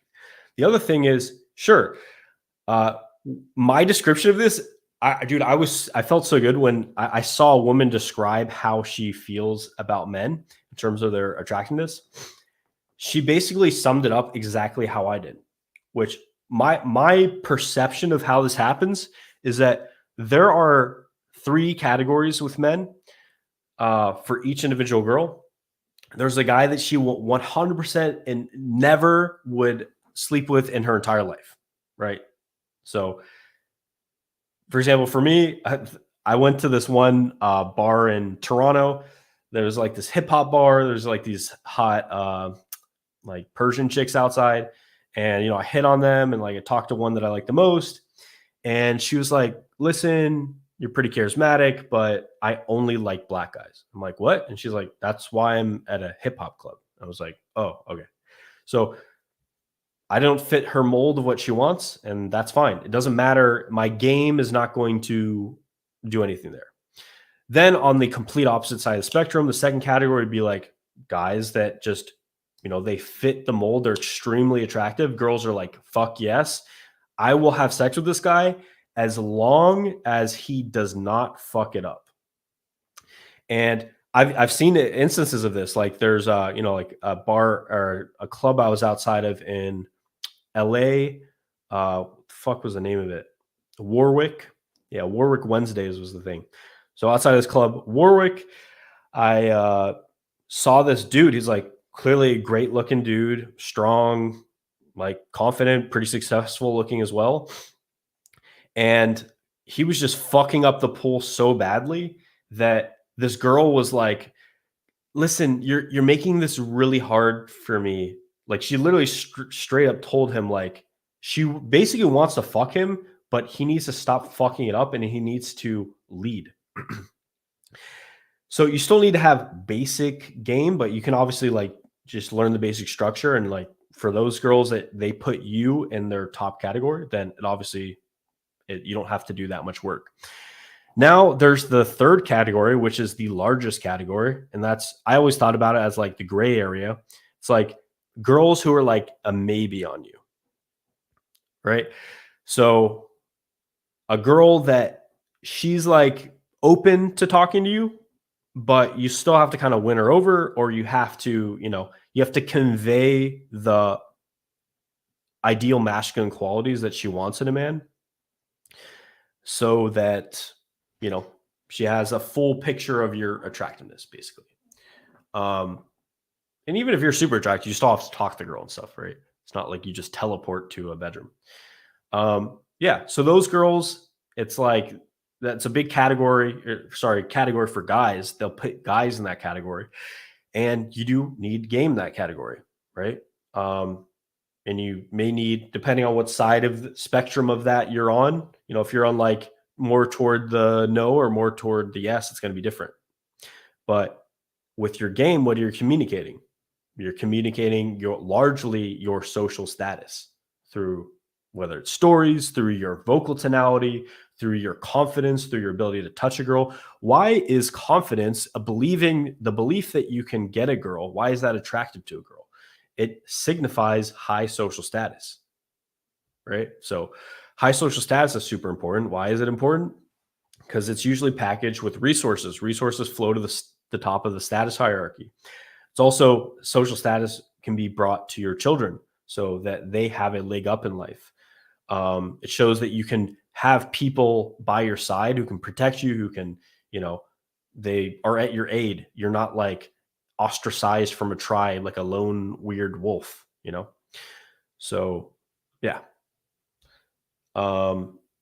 Yeah. So, and that I found a video recently, like a woman's like, here, let me describe how it is. And she literally said the exact same thing I've been saying for years. So, yeah, there's like yes, no, maybe, or you can think of like green, yellow, red. But yeah, both categories, like both top categories, you still have to put in work. But it is true that you have to put in less work when a girl immediately categorizes you as a yes. And it is inaccurate to think that a attractive man in one instance will be attractive to all women. So that's an error in thinking about women as a collective unit, where you can more accurately think of women in cohorts or groups. So there's the women that they will only date black guys. There's the women that are only attracted to white guys and want to have like white children. There's women that are only attracted to Asian guys, right? If you look at one of the most like racially what is it called? Homogenous groups is like Asian people, right?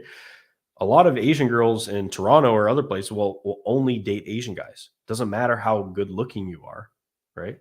So that's just, it depends on the girl, a lot of it. Now, there are things that women are generally attracted to. Height, you should be taller than the girl. And then when you're competing against other guys, it does help to be a little bit taller. I can't, well, there are ways you can increase your height with shoes or whatever, stuff like this. And yeah, but yeah, your height matters, your looks matter, your game matters, your status matters, your career, your ambitiousness matter, your sense of self, your ability to like be with people in conversation, your emotional maturity, like all these things are factors. Yeah. So,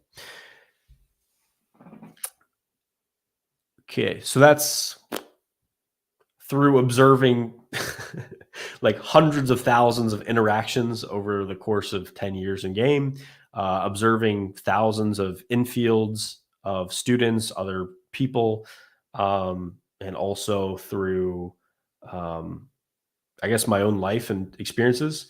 Then there's also, I just went into the evolutionary biology background of that women look for multiple things. That's why you have to game. So yeah, when you say you can't force attraction, I somewhat agree, but I also, that's not what you're doing when you're gaming, is not forcing attraction. What you're doing when you're gaming is you are conveying ideal masculine qualities actively and efficiently while building a connection with a girl. They're active, which means you're actually having to do something. You're doing it efficiently so she can quickly see parts of your personality to see that you are a high status guy. And then you are building a connection with her, because ultimately the girls you have a connection with are the ones that you're going to be able to have sex with. Yeah. And there's definitely an innate uh, ability, or an innate connectivity potential that you can have with certain girls. Some girls, you feel like, it feels like you have to force things, and you're like, I don't want to have to force attraction with this girl. We're just not meant to connect. And that's fine. And you can move on to another girl, and it's just like fireworks. It's just like an explosion of neurochemicals in your brain, like fireworks. And you're like, damn, this is crazy. Like, we just have a natural chemistry.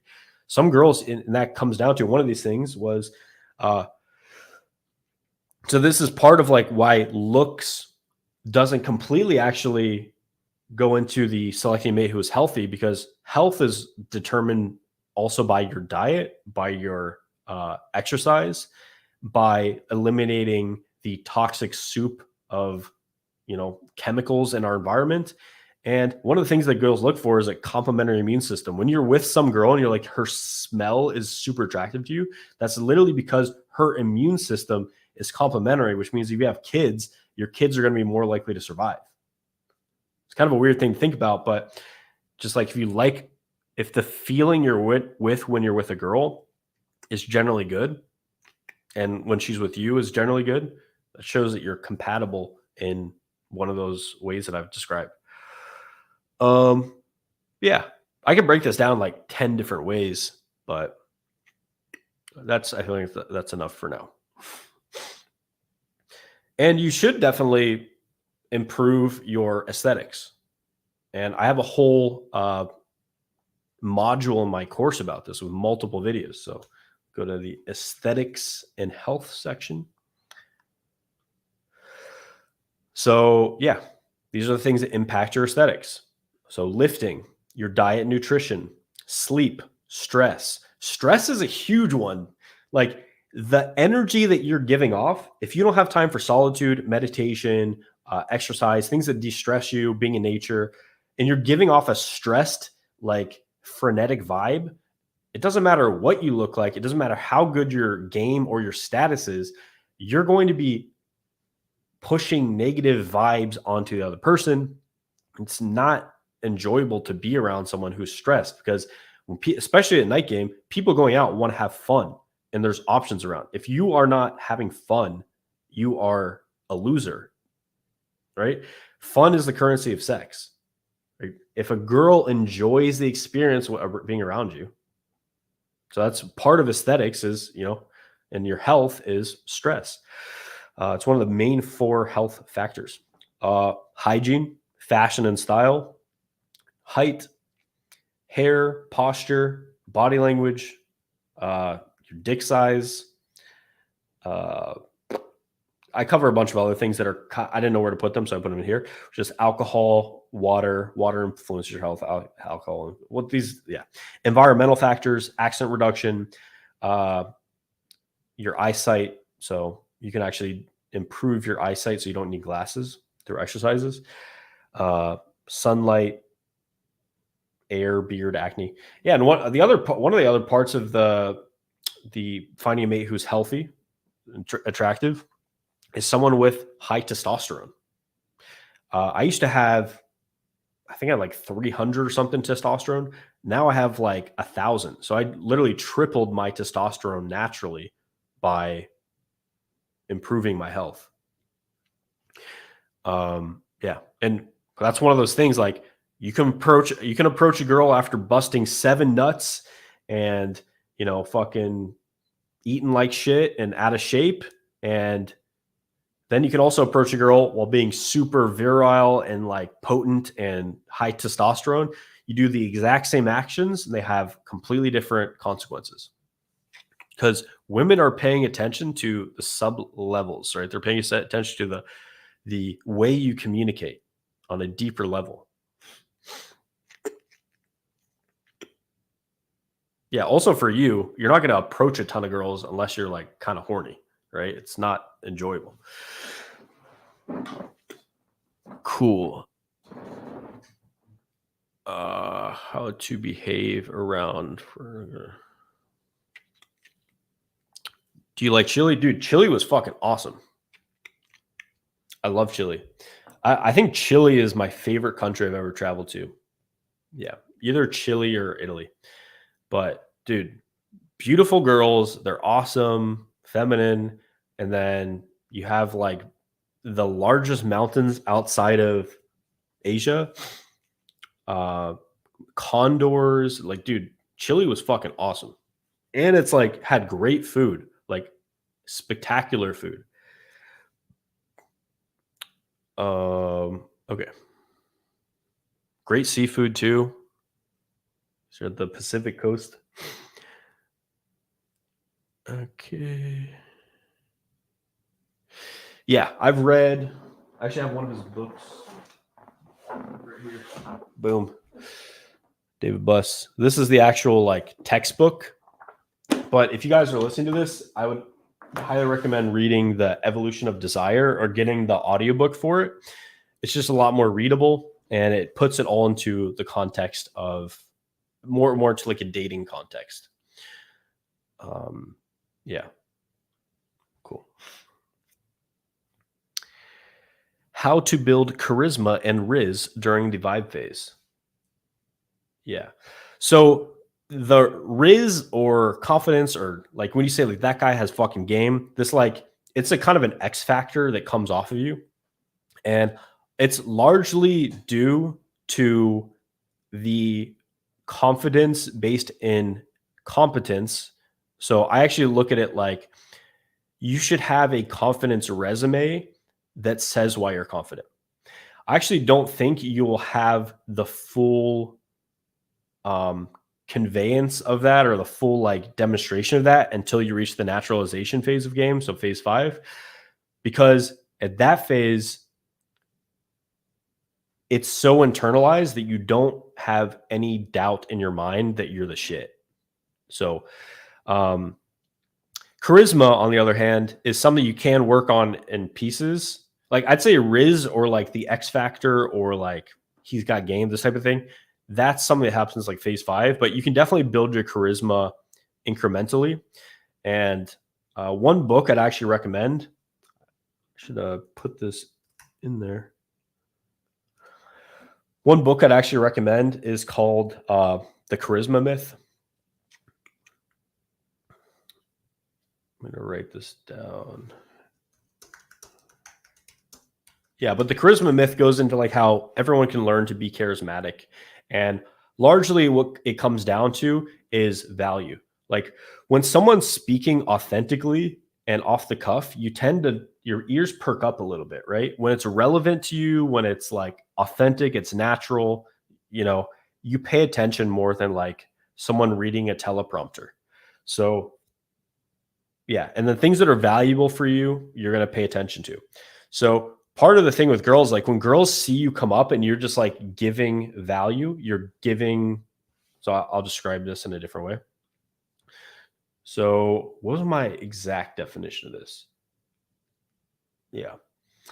So the general principle of giving value is you step outside of yourself and you understand the emotional impact of what you're doing has on the other person, and you emphasize their emotional experience, right? So you step into the other person's shoes. Yeah. So let me find what my exact, if I had one. Yeah, maybe I didn't have a summary of it. It is more like a thing that you can interpret. But from what I remember, dude, you have great vibes. So I don't even think you need to work too much on the charisma side of it. You just needed to work more on like having a dick. And as soon as you started to work on that, you made out with that girl in like fucking 5 seconds. So cool.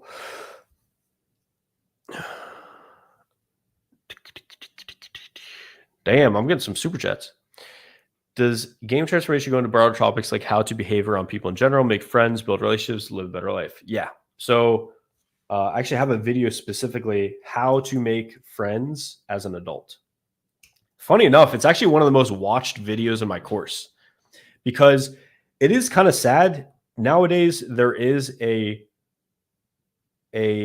recession in male friendship, right? There you don't have as many friends as people had in like the 90s. I don't know if you guys are aware of this, but the reason behind this is this is like the third space idea. So your first space is where you live. The second space is where you work. And the third space is like a fun place to hang out, like a local pub or a arcade or like a local park.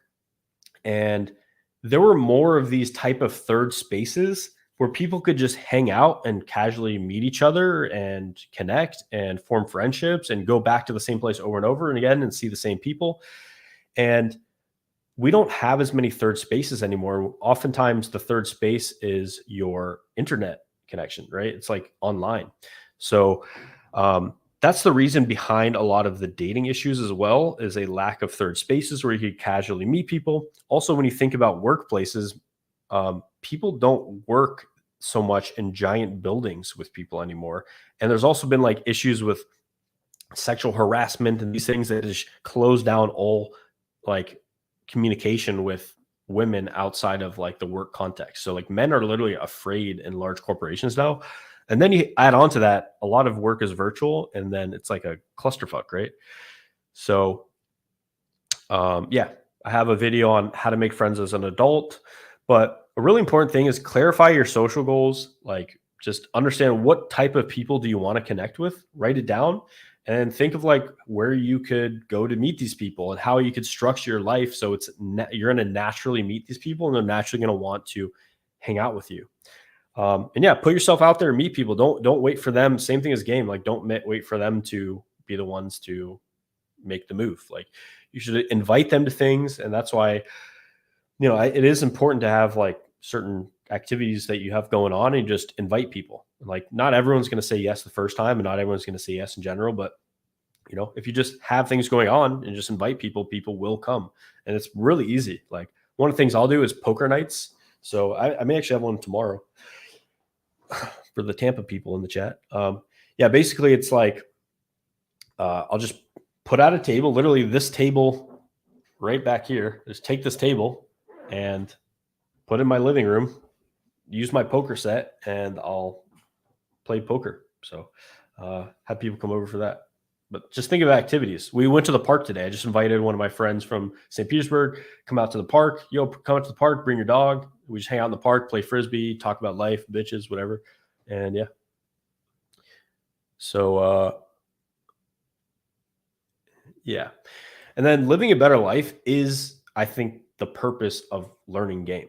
I don't think that the purpose of learning game is to just get bitches, because what you'll find is, for example, I know this guy, he's actually discussing my group chat too. Tatted, crazy.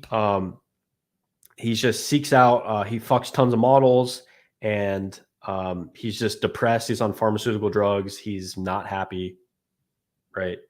And it's sad. And so yeah, the goal of game is not just to get girls, because women are a lot like food. I know it sounds weird. I've already been canceled in 2 countries, so I don't care if I get canceled again. If you eat a lot, you know what? This is a better analogy. Sex is like food. If you eat a lot, you stop being hungry, and then after a while, you get hungry again. It's the same thing like sex. You can have sex, and then after a while, you get horny. You want to have sex again. So you can use that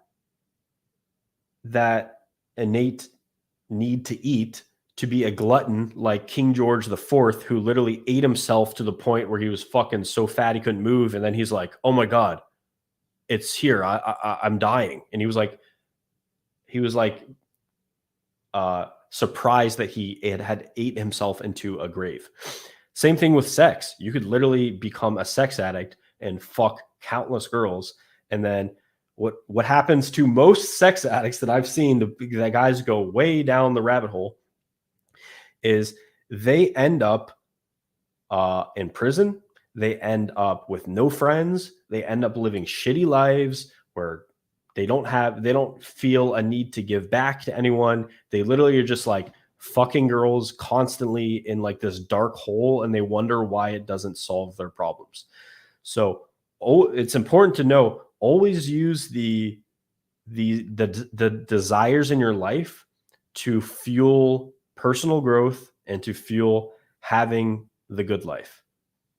The past 2 years, I focused so intensely on my course, especially the previous like 6 months. I went so hard. I cut off every girl I was talking to. I stopped hanging out with friends. I even stopped going to Ultimate Frisbee, stopped going to the gym. I stopped doing everything just to focus on business. And dude, it made me fucking miserable. So always make the purpose of what you're doing to live the good life. The good life is health, wealth, love, happiness. You need all 4 of those, and you should ideally do all 4 in the same day, and ideally around the same amount of time. You have about 4 hours of really productive work before you get fatigued. Same thing with creative work.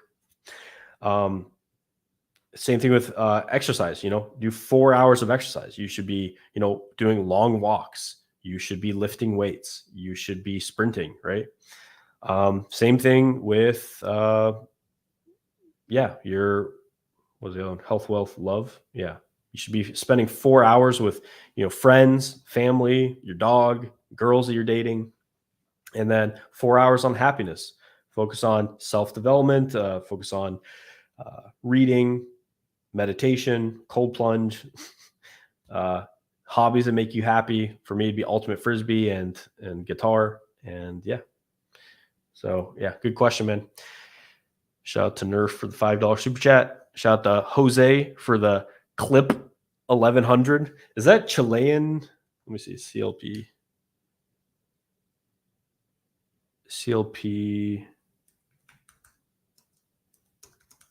to USD. Yeah, it's Chilean pesos. Nice. Thanks, man. Oh, all right. I'm back. Yeah. So, dude. Oh man. So think about this. Let's just think about it straight from the the perspective of the building management. So in Miami, I did more immersion programs in Miami in 2021 than anyone in the entire world did in 2021. Partially because Miami opened up before everywhere else, and it was a great place. Everyone was traveling there. Everyone wanted to go there. Everyone was talking about it. So luckily, I locked down a place. It was super difficult. I actually locked it down on a ski trip. I had to like take my glove off on top of a ski hill and like do calls and send forms and stuff. So I got into place, and it was great. Fucking epic logistics for pulling, epic balcony, close to a park. I was like equidistant between Brickell, South Beach, Wynwood. I was just like in the best area possible, like literally the optimal place, optimal location, optimal like everything. The view, best view in Miami. Like, dude, I lucked the fuck out that I was able to get that place. Anyway, great place for pulling. Also, because I did the most programs in the world, that means that every week I had new students coming in, like three students, boom, boom, boom, boom, boom. Some people obviously did month-long and 2-week programs, but I was just had programs constantly. And we went out all the time, and we brought girls back all the time. I don't know if you guys seen some of my testimonial videos. Guys are bringing girls back like twice in the same day. Like there's guys that like we go out, we pull, go out again, pull again. Like, so the front desk got so like pissed about this. They eventually said like, you're literally evicted. Like we just walked to her house and there was like an eviction notice on the door. So yeah, that's basically the story. They progressively actually started locking us down. And what I had to do was start sneaking people in through this elevator shaft and like through the gym. So we basically had to like go to the gym. We'd come down in the elevator. It opens up on the gym floor on the other side. They get in, and then we like take them upstairs. So it was like this complicated method for getting them up, and then also my car. So like literally to get when it got bad the last like month or so, I had to take people in through a car. So I literally like drive them into the parking garage to get to the like elevator high up to go to my apartment. So like, man, it was a fucking wild time. Miami, I think I was there at the literal best time to be in Miami. And then I left as soon as Miami started getting bad, partially because of me, because I attracted so much attention to Miami. My favorite venue there was the Wharf. And dude, I brought so many people to Miami that moved to Miami that started going out there. They went to all the same places that we would go, and yeah, I kind of ruined Miami. So sorry about ruining Miami, guys. But I will not ruin Orlando, which is my current city, for the same reason. Cool. Yeah. So what are the phases you're talking about? So yeah, 5 phases of game. This is what all of my teaching is based on. This is what all of my programs are run off. And yeah, it's basically, I'll give you a good summary. I'll just do it off the top of my head. Desensitization phase is the first phase of game. There's basically like 5 phases of game that I found that every single person who's like an aspirational ladies man, some guy that wants to become good with girls, they all have to go through 5 distinct stages to become exceptional with girls and to complete their like game journey. So the first phase they have to go through is the desensitization phase. And this is where they start, from a place of anxiety, unable to approach, in their head, unable to express themselves very much. And yeah, so we numb them to the scary parts of approaching through the desensitization phase, which is about 20 videos. Then the second phase of game is vibe, and that is about expressing yourself, being able to communicate, because they're able to start interactions, but they're not able to keep the girl there. So basically that is focused on giving value, making sure the person has a great experience around you, vibing, self-amusement, that all falls in that category. Then our aspirational ladies man, he has a great vibe. He's able to talk to girls. They find him funny. They find him charismatic, interesting, but they don't really find a dick behind it. So then he starts expressing himself, being able to touch the girl, getting more sexual, build up that sexual intent. And then he gets into phase 4, which is the strategy phase. And that's when, you're having great interactions. Let's say he's talking to the girl. He's able to even make out with girls. They feel the energy off him, but he doesn't know how to lead it forward. So the strategy phase is about how to lead that forward, whether toward a meetup, so getting a number, leading toward a date, or pulling the girl that same night, which goes into, seating, leading, objection handling, pulling, setting up your place, this type of stuff. And then once he hits that inflection point, a lot of results start to go crazy. So, because if you're bringing a girl home and she trusts you enough, she likes you to be alone with you, you've already had a great interaction, you have a good chemistry. If she's alone with you and you're having a great time together, like, it's largely a lot of the times going to lead to sex naturally. And phase 5 game is when you have a lot of those experiences, it starts to be a part of who you are rather than something that you have to do. So you basically internalize it so that you complete your journey in game. You don't really have to think about game. You don't have to put in that much effort. It kind of just works. You don't have to force yourself to approach. It literally just comes naturally. And you know exactly what to do, and you don't have any questions anymore. So that's the 5 phases of the game transformation journey in my upcoming course, Game Transformation. And then there's even a 6th bonus phase for the people who get the premium, and that's about I call it next level game. It's basically like lifestyle upgrades that you can use game to do. So whether it's being a promoter, whether it's hosting events, boats, starting a model agency, how to reach out to models, how to, any cool thing that you want to do, harems, threesomes, like any cool shit that you want to add on to game will be in that section. I also have done interviews with people that have different have done these type of things. So, for example, Alex Leon, the guy who hosts those like Playboy boat parties, he also has like it's called a bikini line that he uses for meeting models and connecting with them. It allows him to do really cool shit with that. And I've interviewed David Bond on harems, so like really cool shit in there. So yeah, basically, full game transformation journey is in those 5 phases: desensitization, vibe, sexualization, strategy, naturalization. And then you can also go into 6th phase afterward, which is the next level game. So if you want to do cooler shit, Instagram ads, whatever, you can do it in there. Cool.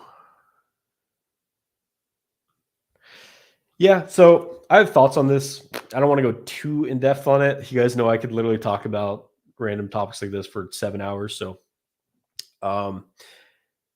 yeah, it's not a debate that the West is. Oh, I'll speak for the United States because that's what I know most about. It's not a debate whether the U.S. is in fall. And if you want to read a great book on this, or you can actually just check out, there's a YouTube video on it too. By Ray Dalio. Ray Dalio was like a hedge fund manager in New York City. And now he's just like writing about the end of the world, basically. So let me find the video. Yeah. So the video, if you want to check it out, I'll actually just paste the. I don't think you guys can copy the links that I send, so I'll just paste the name of it. Yeah, principles for dealing with the changing world order. This, if you watch this video, it'll explain much better than I can. But basically, yeah, there's a sequence of things that happen, much like my game transformation course, that the powers go through, and it's just a repeating cycle over and over and over again. And the thing is, you can't change your current cycle because it's dictated based on what happened in the previous cycle. So yeah, I don't think it's changeable. There's also one weird thing that may be different this time is that AI, the singularity, may impact what's going to happen. So it's kind of interesting to observe. The other thought I have on this is if you look at any power that has fallen, like the downfall of an empire, it's not like they stop having food. Like if I go to Spain today, that used to be this massive empire that spanned the globe and had like properties from like all of like Western hemisphere past Brazil, like they don't stop like having food. Like the society goes on. I'll go to Spain later this year. It'll be great. You know, the society continues, but you're no longer in this like glory phase of like, you know, stacking up. Like every year gets better and better and better, like this type of thing. So, yeah, I don't know. I don't want to go too deep in that. Yeah, I think China. Well, it depends because China also, there are issues with birth rate now. You know what would be funny is if India actually became the main superpower of the world. Yo, I don't hear anything. You have StreamYard issues, bro. I hear nothing. Is there audio? David. Oh, I hear stuff. God damn it. A site is using your camera and microphone. This is how David talks on every single stream. He's just like, oh, dude, I can hear it. I can't hear anything. I can't Here, see hold anything. on. 2. Yeah, so I pre-launched it yesterday. Hey, hold on. People are on a list, but yeah, if you join the early bird list on my website, it'll give you updates for when it's coming out. I just want to spend enough time communicating the message of it before I launch it, because I want people to understand the power of it. And also, I want to create this fucking banger video that I haven't created yet, and it's going to go over my entire transformation game, show like videos, pictures of me starting out. I literally digitized like my childhood videos too. Right. Hey, yo. Can you hear me? I don't hear anything, man. Fuck. Yeah, David's in the Philippines right now. I don't get it, dude. Jack? Huh? Jack? How do I exit this?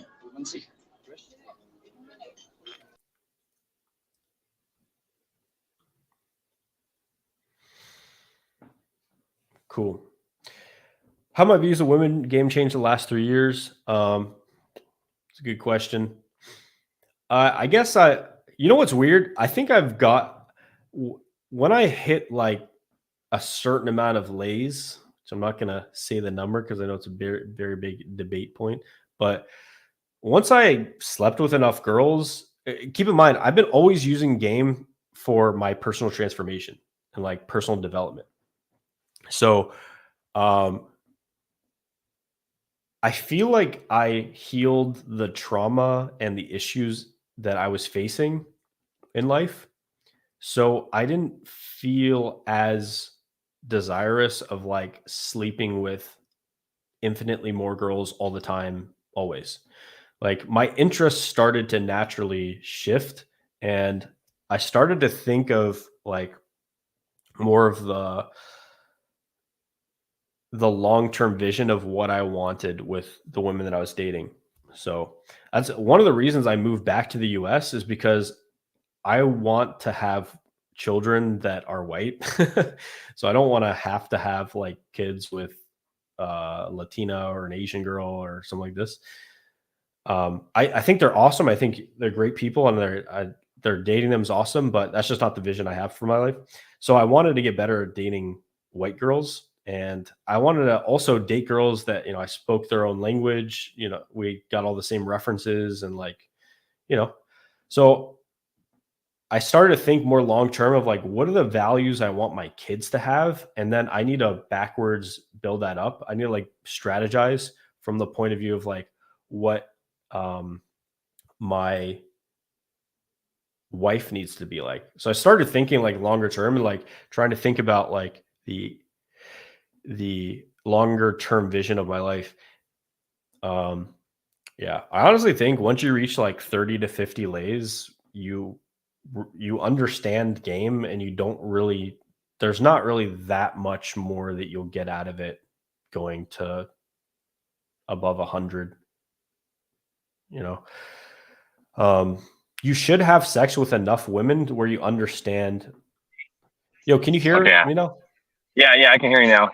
I fixed it. Okay. Sorry about that. Yeah, but yeah, so his question, I don't know if you can see it. He's like, how have your views on women and game changed over the last 3 years? I said that mine was that I started thinking more long term, and like, what is the type of woman I want to have to raise the type of children that I want to have. And I stopped viewing I stopped thinking of like each lay as having equal value. Like the value of each girl, like just for sleeping with her one time, went down tremendously for me. Yeah. I think I agree with that. And I also think the emphasis on like before it was like, oh, well, was this 3 years? 3 years. Yeah. I would say thinking of each close as like some kind of victory versus like, am I enjoying my time with this person before, during, and after? Because like you're like, before you are intimate, and then like after you're intimate, a lot of times, I would be like, oh, this is awesome. Like I met this girl and like things happen, but over time you're just like, what are they like when we're not even doing anything sexual? Like, what is it like to hang out with them? And yeah, like a stronger emphasis on like quality of person. Like, what's a really great thought experiment is ask yourself, if this person got pregnant, how would I feel? Right? So, can you hear me? Yeah. Yeah, the pregnancy test.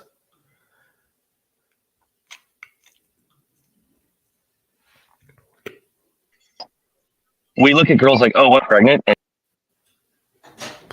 he just vanished. Okay, or we'd feel not okay. And I think that's a good litmus test, Yeah. Because we all know, like okay, some girls may not be like the prettiest, but damn, you know that she would be an awesome mom, you know. So that's another thought experiment too. Let's say hello. Hello. Yeah, All right. I agree. Yeah, the internet's cutting out, so I'll let you go. Cool. All right. Hello. Yeah. So what I think is the first step to desensitization is to write down the reasons why you want to get good at game. Because if you have, by the way, thanks for the $5 super chat, the man with no name called Wyatt Nelson. Yeah. So if you have, I love this quote. I'm starting to think that I created this quote, and then I think I researched it and I just changed it in my mind, and it's actually like a Nietzsche quote or something. But basically, it's like my version is the man with a strong enough why can endure almost any how. So if you have a strong enough reason for learning game, you can endure any bullshit thing that goes along learning the process, right? So that's what I'd say is the first step is write a very detailed list from everything from I want people to think I'm cool and with girls all the way to like I want to be a force of good and light in the world. Like literally my reasons for learning game are expand the entire spectrum of that. So yeah, write a list. I can also give you a couple. I'll give you a couple, but I think a lot you should come up with yourself because it's going to mean more if you come up with them. Why I want to. Yeah. Okay. Let's see. Yeah. So why I want to be amazing at game. I want to have sex with hot girls. I want to have crazy sexual experiences. I want to get love and attention from a girlfriend and women in general. I want attention from women. I want women to relax me. I want the best genetics for my children. I want to express myself to the highest extent. I want to feel like the man. I want to feel desired. I want to cross items off my bucket list for regret minimalization. I want to have a harem. I want to become more influential. I want to achieve my highest potential. Dude, I could keep going. So write down the reasons why you want it, and then go into the desensitization plan and go to work. Like you have to take the process of learning games seriously. Yeah. Do you have deleted videos on shifting? I have 2 videos on shifting on YouTube actually, but yeah. The Western culture is rubbish as the worst stats. I don't think there's an easy path. Yeah. So dude, it's like every way you look at it, there's some trade-off, and that's why I'm hedging my bets. I have multiple passports, and one of the things that I'm going to do starting this year is travel more to experience more cultures to see what type of women I would want to be with. So one of my goals is to go to every single country in Europe. Yeah. So I'm going to go to Europe, experience, like, do I like the look of the women? Do I like the personalities? Do I like the culture here? Is it ruined by like, are all the girls like spazzed out on TikTok, or do they actually like pay attention to conversation? Like there's a variety of things like that I'm going to be paying attention to. So there's things that I love about the West and things I love about the US. Like one of the things about the West is like recognition of human rights, the invention of basically every single invention that you use, science, technology, the fastest internet in the world. Like, you know, if you're a US citizen and you get kidnapped by someone, the literal US military will spend millions of dollars to get you back.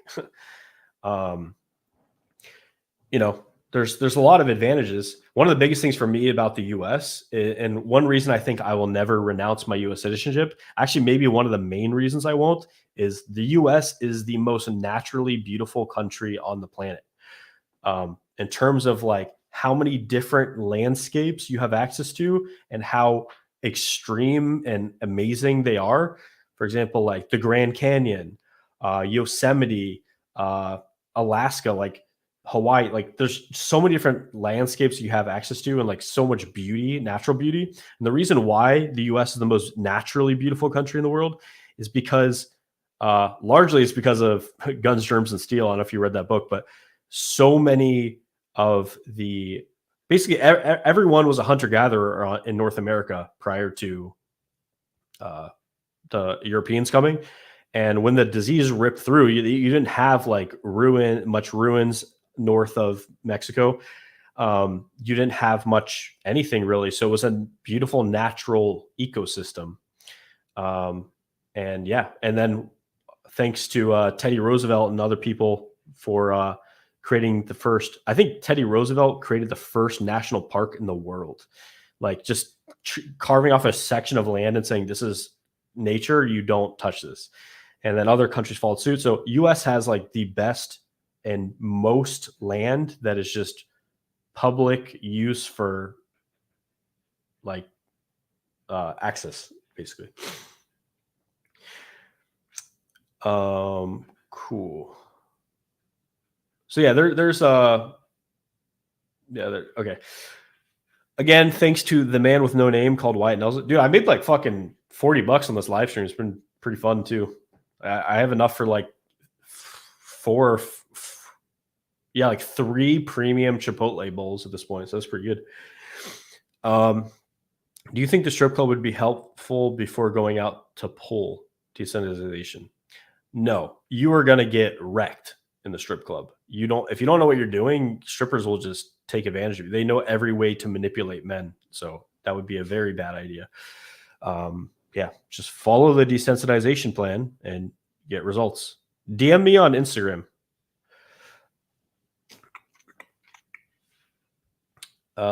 Cool. What are your views of letting go of fears, traumas like Julian, and have you experienced this? Yeah, so trauma is a very important aspect to discuss when it comes to game because trauma can prevent you from expressing yourself. It can prevent you from interacting with strangers. People have it very pronounced. It can prevent you from one of the most beautiful things in the world, which is connection to a woman. People have very severe intimacy issues from like being molested or sexually abused or touched or whatever. Those people have a very difficult time if they do not process their trauma to connect with women. So yeah, I'm a huge proponent of this, and it's one of the main things in the first phase of game is letting go of that trauma. So yeah, I'll just quickly talk about I don't want to go too in depth in it, but I'll just talk about the most effective things for relieving trauma. So there's attachment therapy, cognitive behavioral therapy, EMDR. Maybe I should say so. EMDR stands for eye movement desensitization and reprocessing. Then there's internal family systems, psychedelics. I'm not telling you guys to do psychedelics, but for me personally, doing psychedelic mushrooms was one of the most profound experiences of my life that helped me accept myself for who I am, get over insecurities, connect with people so much more deeply without a filter, without a you come to the just overwhelming conclusion that everything is connected and we are all one, basically, by taking psychedelics. So yeah, meditation, breath work. So BMF breath work actually is one of my former students is now a breathwork coach. You guys want to check him out, Joao Tomei. And yeah, he was looking for answers in literally everything for relieving his trauma. And the only thing that did that was BMF breathwork. Basically what it is you do breathing exercises and you release through them and you focus on different parts of the body and you do different movements associated with it to help you relieve trauma that is stored in different places in the body. Because trauma often has a neuro physiological link, and it's stored in your muscles. It could be stored in like the reactions that you have. Let's say you're being hit by a parent constantly and you're like, do this, your trauma could literally be stored in your body here. So then there's movement practice, nature. For me personally, meditation and psychedelics were the absolute answer. Also, I did talk therapy. Group therapy is also super helpful as well. And yeah, the point of relieving trauma or releasing trauma is not to get these experiences to never exist in your mind. It's also not to, it's not to avoid. What it is you can't stop those experiences because they've already occurred. What you can stop is having them influence your life and your inability to experience and enjoy the life that you want to live. So that's why this whole trauma release thing exists, and it's existed for hundreds of thousands of years because it's so powerful. So if you look to like shamans, also just think about therapy. Like therapy can help you resolve trauma. It's one of the things not talked about much, but yeah, a good therapist over many years can profoundly change your life and help you. Yeah. Cool. Thing is, Canada's all cold, man. Like, you don't have the Grand Canyon. I will say that one of the beautiful things, I mean, you're comparing like two of the most beautiful nations on earth. It's like they're both awesome, right? But if you were to put them head to head, US wins. Like you have deserts, you have mountains, you have tropical islands, like Arctic, you have literally everything in the US. Yeah. Also beyond the tree line in Canada, there's no trees like the further north you get. So it all starts to like look pretty desolate. Don't you dare renounce your U.S. citizenship. Yeah, it's like I looked into it. I just kind of researched it briefly. The advantages would be there's a few advantages, but there's also disadvantages, like I talked about. Yeah.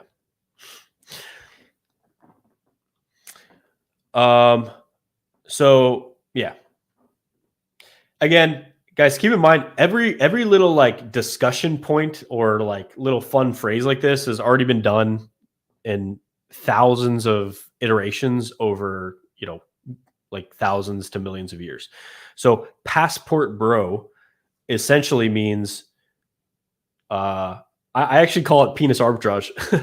So going from a place where your men are less valued to a place, by the way, thanks for the super chat, Canadian $2.79.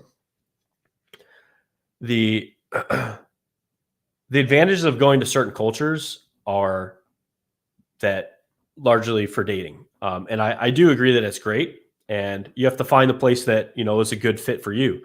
Like some countries you'll go to, you don't resonate with the culture, the people, the girls at all. Some places you go to, you completely resonate. I've never been to Brazil. I lived in South America for 2 years in Colombia, but I loved it. There were certain downsides that ultimately I decided weren't worth it for me. One of them is air quality. Like you breathe, I think 11,000 liters of air a day. Let me check this air. You breathe. Yeah, dude, what the fuck, dude? I have autism or something. I literally got that on the nose. 11,000 liters of air every day, which if you calculate in weight is nuts. So it's 13.2 kilograms of air. Comparing to food, I wrote this down. So yeah, we eat 1 kilogram of food per day. So it's important to ensure that our food's not contaminated before we eat it. We drink 2 kilograms of water a day. So it's important to make sure it's purified before drinking. And then we breathe 13 kilograms of air daily. And most people don't even think about the air quality at all. So I actually got an air filter. It's the best one that you can get. It's a HEPA air filter for the house. It's called Air Doctor. And where you live matters. If you're going outside and the air quality is fucked, you're going to die earlier. You're going to have bad lungs. It's going to impact every aspect of your being. So that's one of the reasons I left. But Brazil, like obviously you're taking a hit for personal safety. You're also taking a hit in other areas. People that speak English, but dude, Brazilian women are fucking awesome. I think Brazilian women may be like the best in the world in terms of like, if you made like a stat sheet, they're like the most balanced stat sheet, like hot, down to fuck, feminine, also like smart and like entrepreneurial and like all these categories. You added it up, Brazilian women definitely are top tier. So yeah, have fun. Cool. What are some of the ways to practice the third phase? Showing my dick. Yeah. So I'll break down the categories.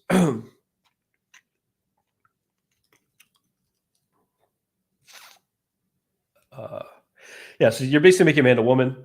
So it's testosterone optimization. I actually took that course video and it's on YouTube. So you guys can see it, see what kind of the quality I put in the course. Your sexual beliefs, how to prepare your place for girls, eye contact, voice, proximity, conversation topics to have more sexual topics, the we frame, explicit versus innuendos. So women do not like men that are overtly explicit all the time talking about sex. It actually repulses them. Women are incredibly attracted to men who they like talking to that use innuendos. So like the difference would be between saying, hey, I want to bend you over and fuck you versus saying like, let me see if a good example I have. I'm struggling to think of one off the top of my head. She says the word big. She's like, yeah, I like the big version of that. And you're like, oh, you're a bit of a size queen, aren't you? Like just talking about sex in like these more roundabout ways. When I pull out my phone, I don't know if you guys saw that day game pull I had with the Mexican chick, but I'm like, oh, let me, wait, I have to look at my phone privately. Like there's a lot of nudes on here. I was about to show her something and I'm like, sorry, Maya, I'm naked on some of these. And she's like, let me see. So it's like you kind of tiptoe around. Sorry, you kind of like touch on the topic without being too explicit. If that makes sense. This is why I need more infield, dude. I learn game mostly from watching my infield. So like these examples and stuff, I am shit at coming up with examples on the fly. But if I just go out and like film myself for talking to one girl for like an hour, I'll have like so many examples that I literally watch my own infield and take down notes and put them into, for examples, categories. Teasing, sexual shame. So this is a big concept in the sexualization phase, is that you have the gas and the brakes. Your gas is like being more sexual, learning how to touch girls, learning that women enjoy sex, speaking louder, having strong eye contact, being able to connect through the eyes. And then you also have the brakes, which most people have on, which is some form of sexual shame that you've internalized through either being bullied or being told, like, in class, let's say you liked a girl and that people made fun of you, having a smothering relationship with your mother. Like a lot of things can cause sexual shame. And if you don't release that, then it doesn't matter if you're trying these things. You genuinely believe that, you have bad beliefs about sex. So what you need to do is start unwiring those negative beliefs about sex and start realizing sex is a good thing. Yeah. Yeah, there's so much. I don't want to. There's literally like 35 videos on that. Sexual tension sexual intent, breaking rapport, passion, the X factor, like, yeah.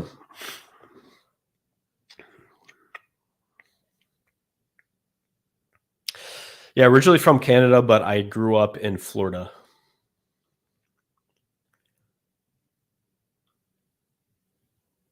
Can you work for me? Depends if you're good. You're smart. I literally redid the. You can apply on my website if you want to work with me. It's on. I think it's awesomesummers.com/careers. Let me check. Yeah, or just go to my website and go to the bottom of the page.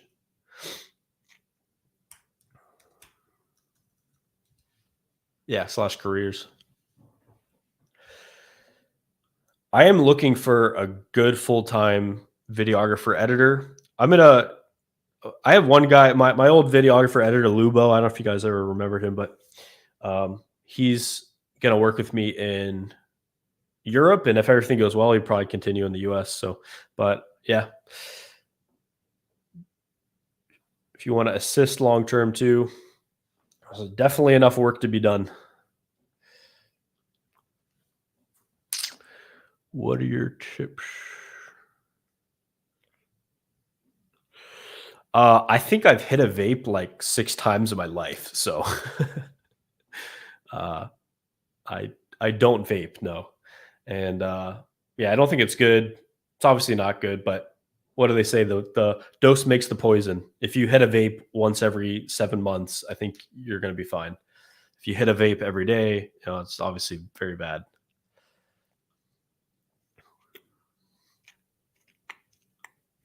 Thanks, man. I don't know what this is a reference to, but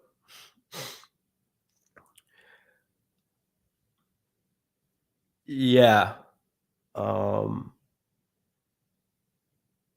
So yeah, so people are U.S. currency is not becoming the reserve currency of the world, is what I take from that. But yeah, U.S. will be a third world country, by the way. So yeah, I don't agree with the second part. First of all, keep in mind this is another like one of these phrases that means nothing. You have first world, second world, third world. This was actually invented by Mao during the Cold War, and basically what it was used of as first world countries are the allies or the like industrialized Western nations that are, they're allies basically. Then you have the communist countries, which was the second world. And then you have third world, which was literally everyone else. So that doesn't describe accurately what happens in countries, how countries are to live in, etc. Yeah, like Sweden is considered a first world country, but because they imported a lot of people from war zones, there are more grenade attacks in Sweden than there are anywhere else in the world. So yeah, there's like other ways to look at it. The other thing is, I don't believe the US, if you're saying that the US will be like Sudan or fucking, I don't know, Laos or something, that's not going to happen. And it's not going to happen for a variety of reasons. One of which is we have literally imported some of the smartest people on the entire planet to this nation. So the IQ is off the charts here. You look at AI start ChatGPT. Where does Elon Musk have his company? Where are the richest companies in the world headquartered? Where are the top universities of the world? Where are the top space program? Where's the Center for Science? Like, it's basically the US. There's obviously places in Western Europe and also Eastern Asia.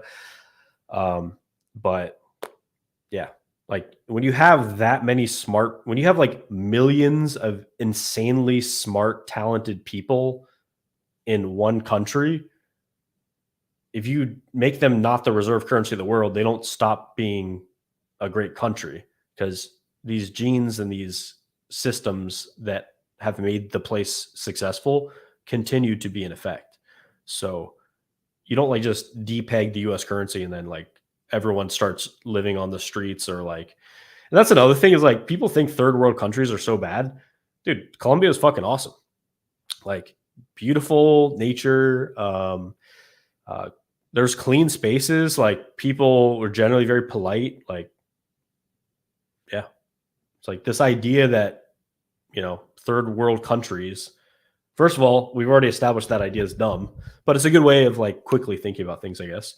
So we were saying like lower economic status countries, you think that they're inherently worse. It's not true. There's actually the most. This is where my like libertarianism kind of breaks down a little bit. Is when I like see like Singapore is the most economically free country in the world, and also as a result of that, it is the richest country or one of the richest countries in the world. It's not that like the culture isn't that great, right? It's like super. It's like a mall that you live in that was like designed for a billionaire. It's not like a place that is enjoyable or like a thriving, fun society to live in where people value things. It's actually quite a depressed society where people work too much. So if it was the choice was to live in Singapore or live in, you know, Brazil or Colombia, I would choose Brazil or Colombia, you know. So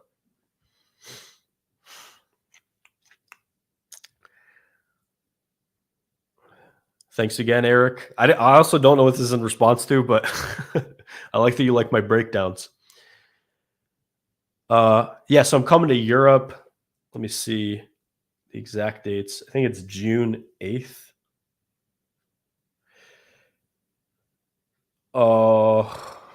Yo, I should put like a meetup somewhere. That'd be fun.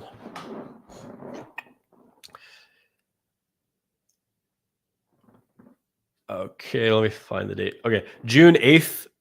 No, sorry. June 15th to the 18th in Barcelona and July 6th to the 9th in Helsinki. So yeah, if you guys want to do some in-person coaching, that's the two places I'm going to do in-person coaching this year in Europe. Barcelona, Spain, and Helsinki, Finland. Cool. And by the way, you don't need English in either place. Helsinki or Finland has I think it's like the 5th or 6th best country for speaking English in like that's English as a second language. So it's like incredibly good. And then Spain or Barcelona is an international city. I don't really need to speak English there. Haven't had an issue.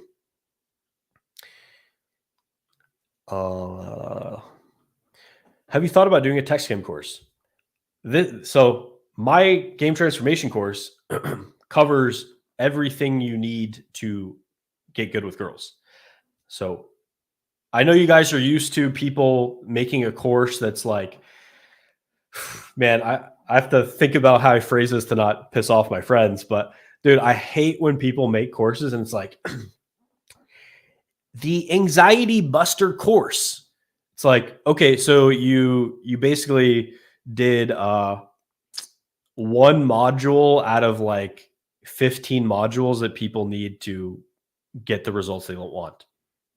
It's like, I don't know if you guys get this. Most courses are like 3 to 4% of the information you need to get good at game. Then the thing these people do, they'll do the anxiety course, and then they'll do here's the text game course.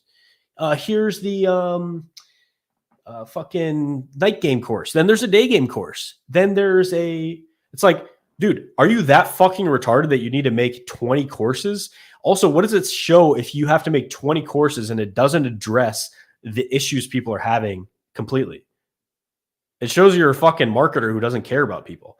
So what I have done in contrast to all that is I put myself in the shoes of when I was starting game, what would I have liked?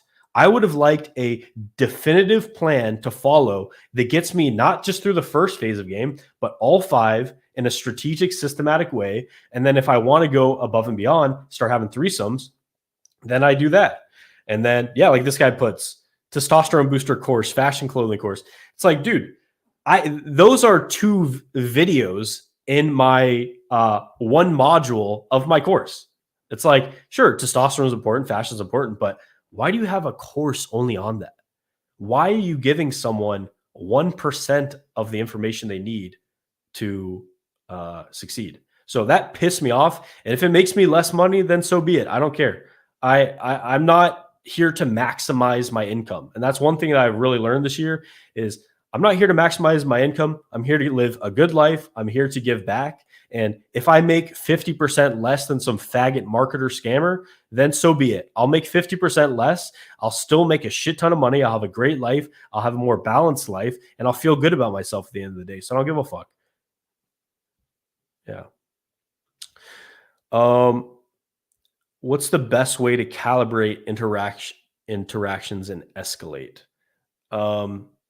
Yeah, dude, man, it's almost going on 3 hours. What's the best way to calibrate interactions and escalate?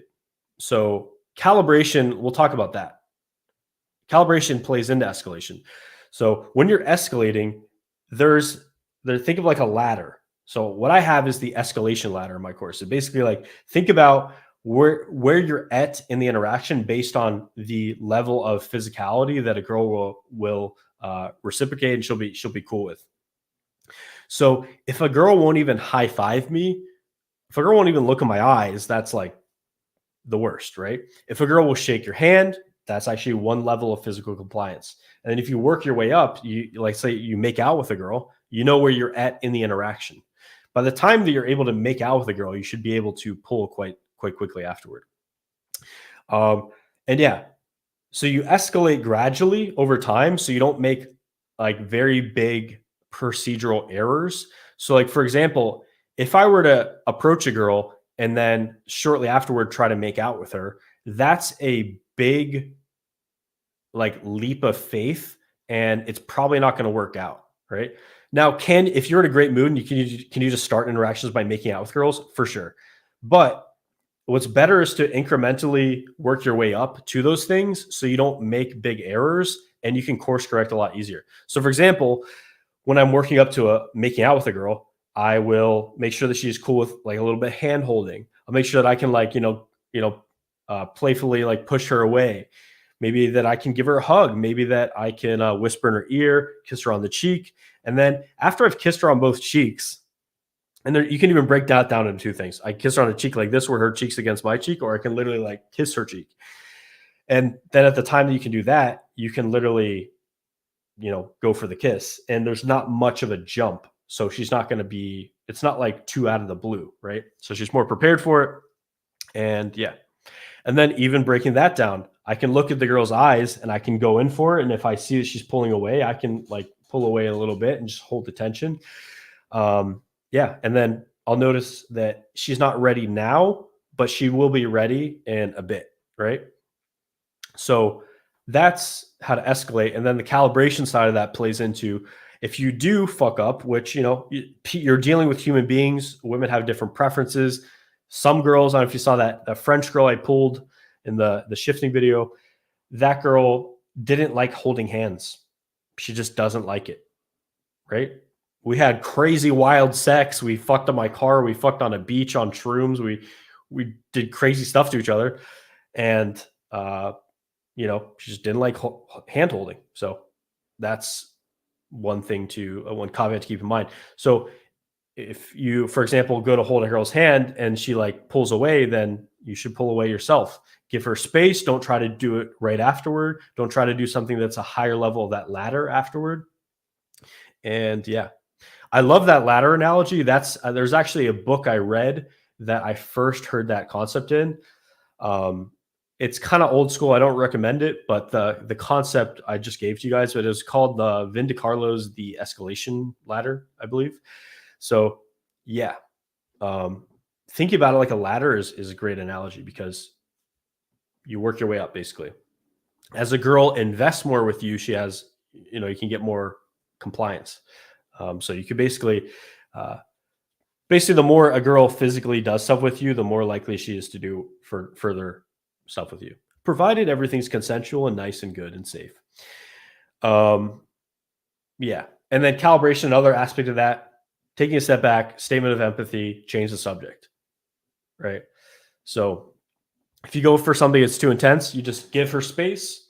One thing you can do also is angle your body away from her. So like this, It takes some of that tension away, even though you're still pretty close to her. And then changing the subject, even closing up your body language a bit, or obviously taking your hand away, any kind of physicality, you stop, and then look away, and then, yeah, change the subject, talk about something else. And how women perceive this too is like a strike system.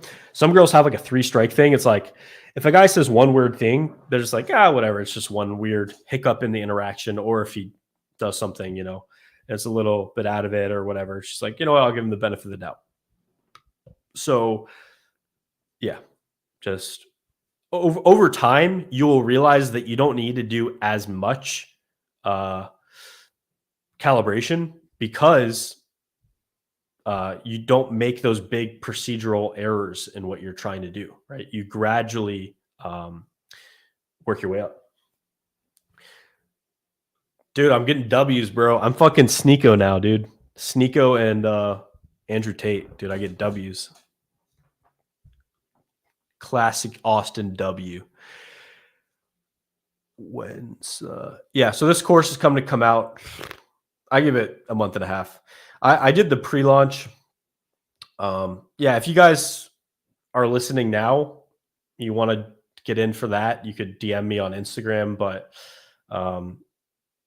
if you want to get the early bird special or whatever. But yeah, I'm going to launch the course in about a month and a half. I just want to make the best video I can about it. And that's going to be my complete transformation game from start to finish. You see like me suck in the beginning. You see photos of me in the beginning. I talk about my whole like process, what I worked on, the lessons, the epiphanies I had along the way. It's going to be like a fucking documentary. And I think this is it's kind of been done in this niche, but it hasn't been done well. So I'm excited to make like the first good version of it. I think Kyle made like a 5-hour like podcast or something about it, but you didn't really get to see him. And yeah, it was okay. But dude, I had like, I was obsessed with like documenting things and like taking videos. I have Snapchats, I have stories, I have fucking pictures. Everything's going to be put in there. It's going to be epic.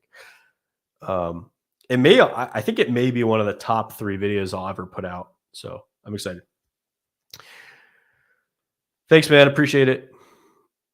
I got to make sure if I do these streams often that I don't get a fucking, what's it called? I don't get like in an echo chamber where people are just saying that I'm great. If you guys disagree with me on something, feel free to call me out and I'll put it on the screen and break it down.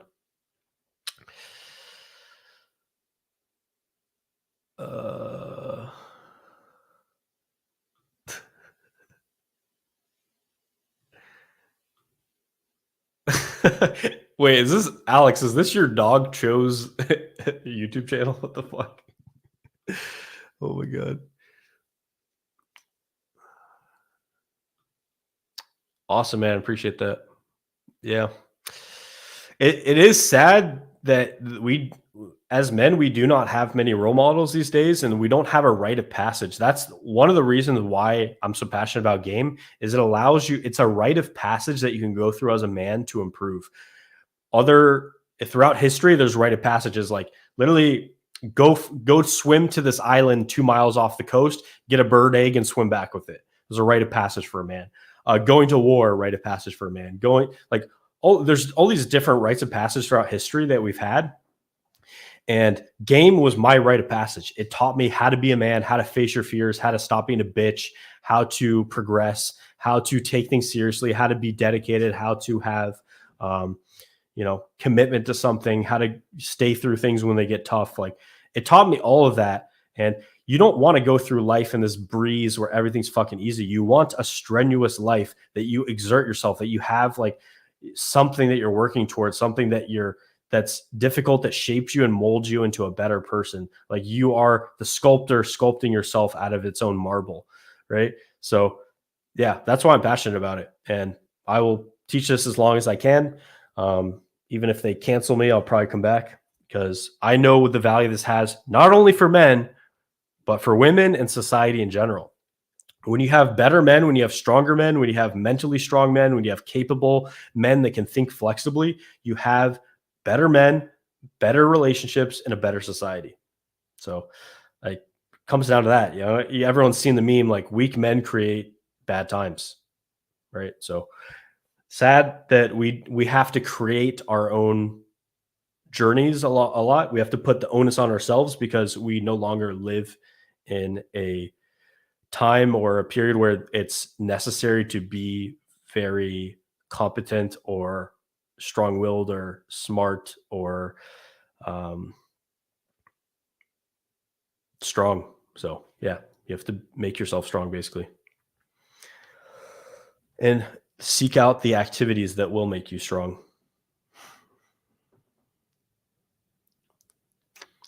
Yeah. So my definition of empathy is being able to understand the emotional states that others are going through and identify with them. Yeah. There's also like a loss of empathy in the modern times, which is sad as well.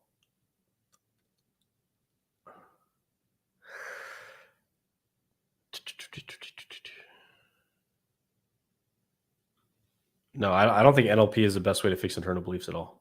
I went into like many of the things that you can do for your inner beliefs, but yeah.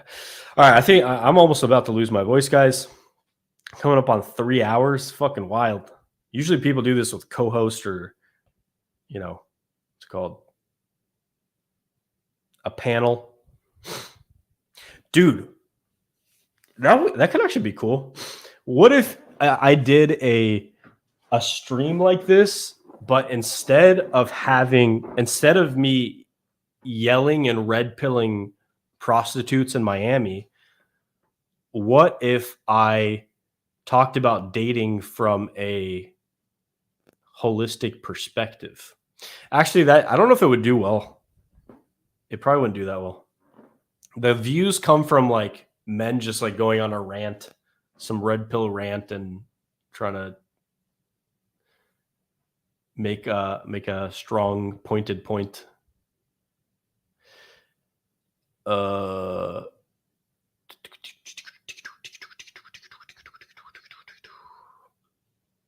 No, therapy is quite good, especially group therapy.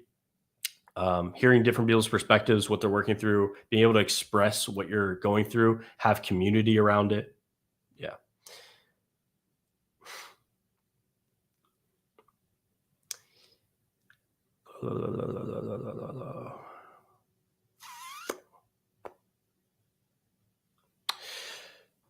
Cool, man. Yeah. I think I have. Yeah, if you just go to my channel, I have a group chat. You can talk to guys in there. But yeah, it's best to find people in your city that you can surround yourself with. Cool. All right. Thanks, guys. Appreciate the support on the stream. And yeah, this is fun. I haven't done one of these in a very long time. And yeah, it's good to unload thoughts. But dude, to be honest, next time, maybe after an hour, I'll bring on a guest or some girl or something. It'd be cool is like streams with models. Cool. All right. Good night, guys. I should go out and poll end the broadcast. Yes.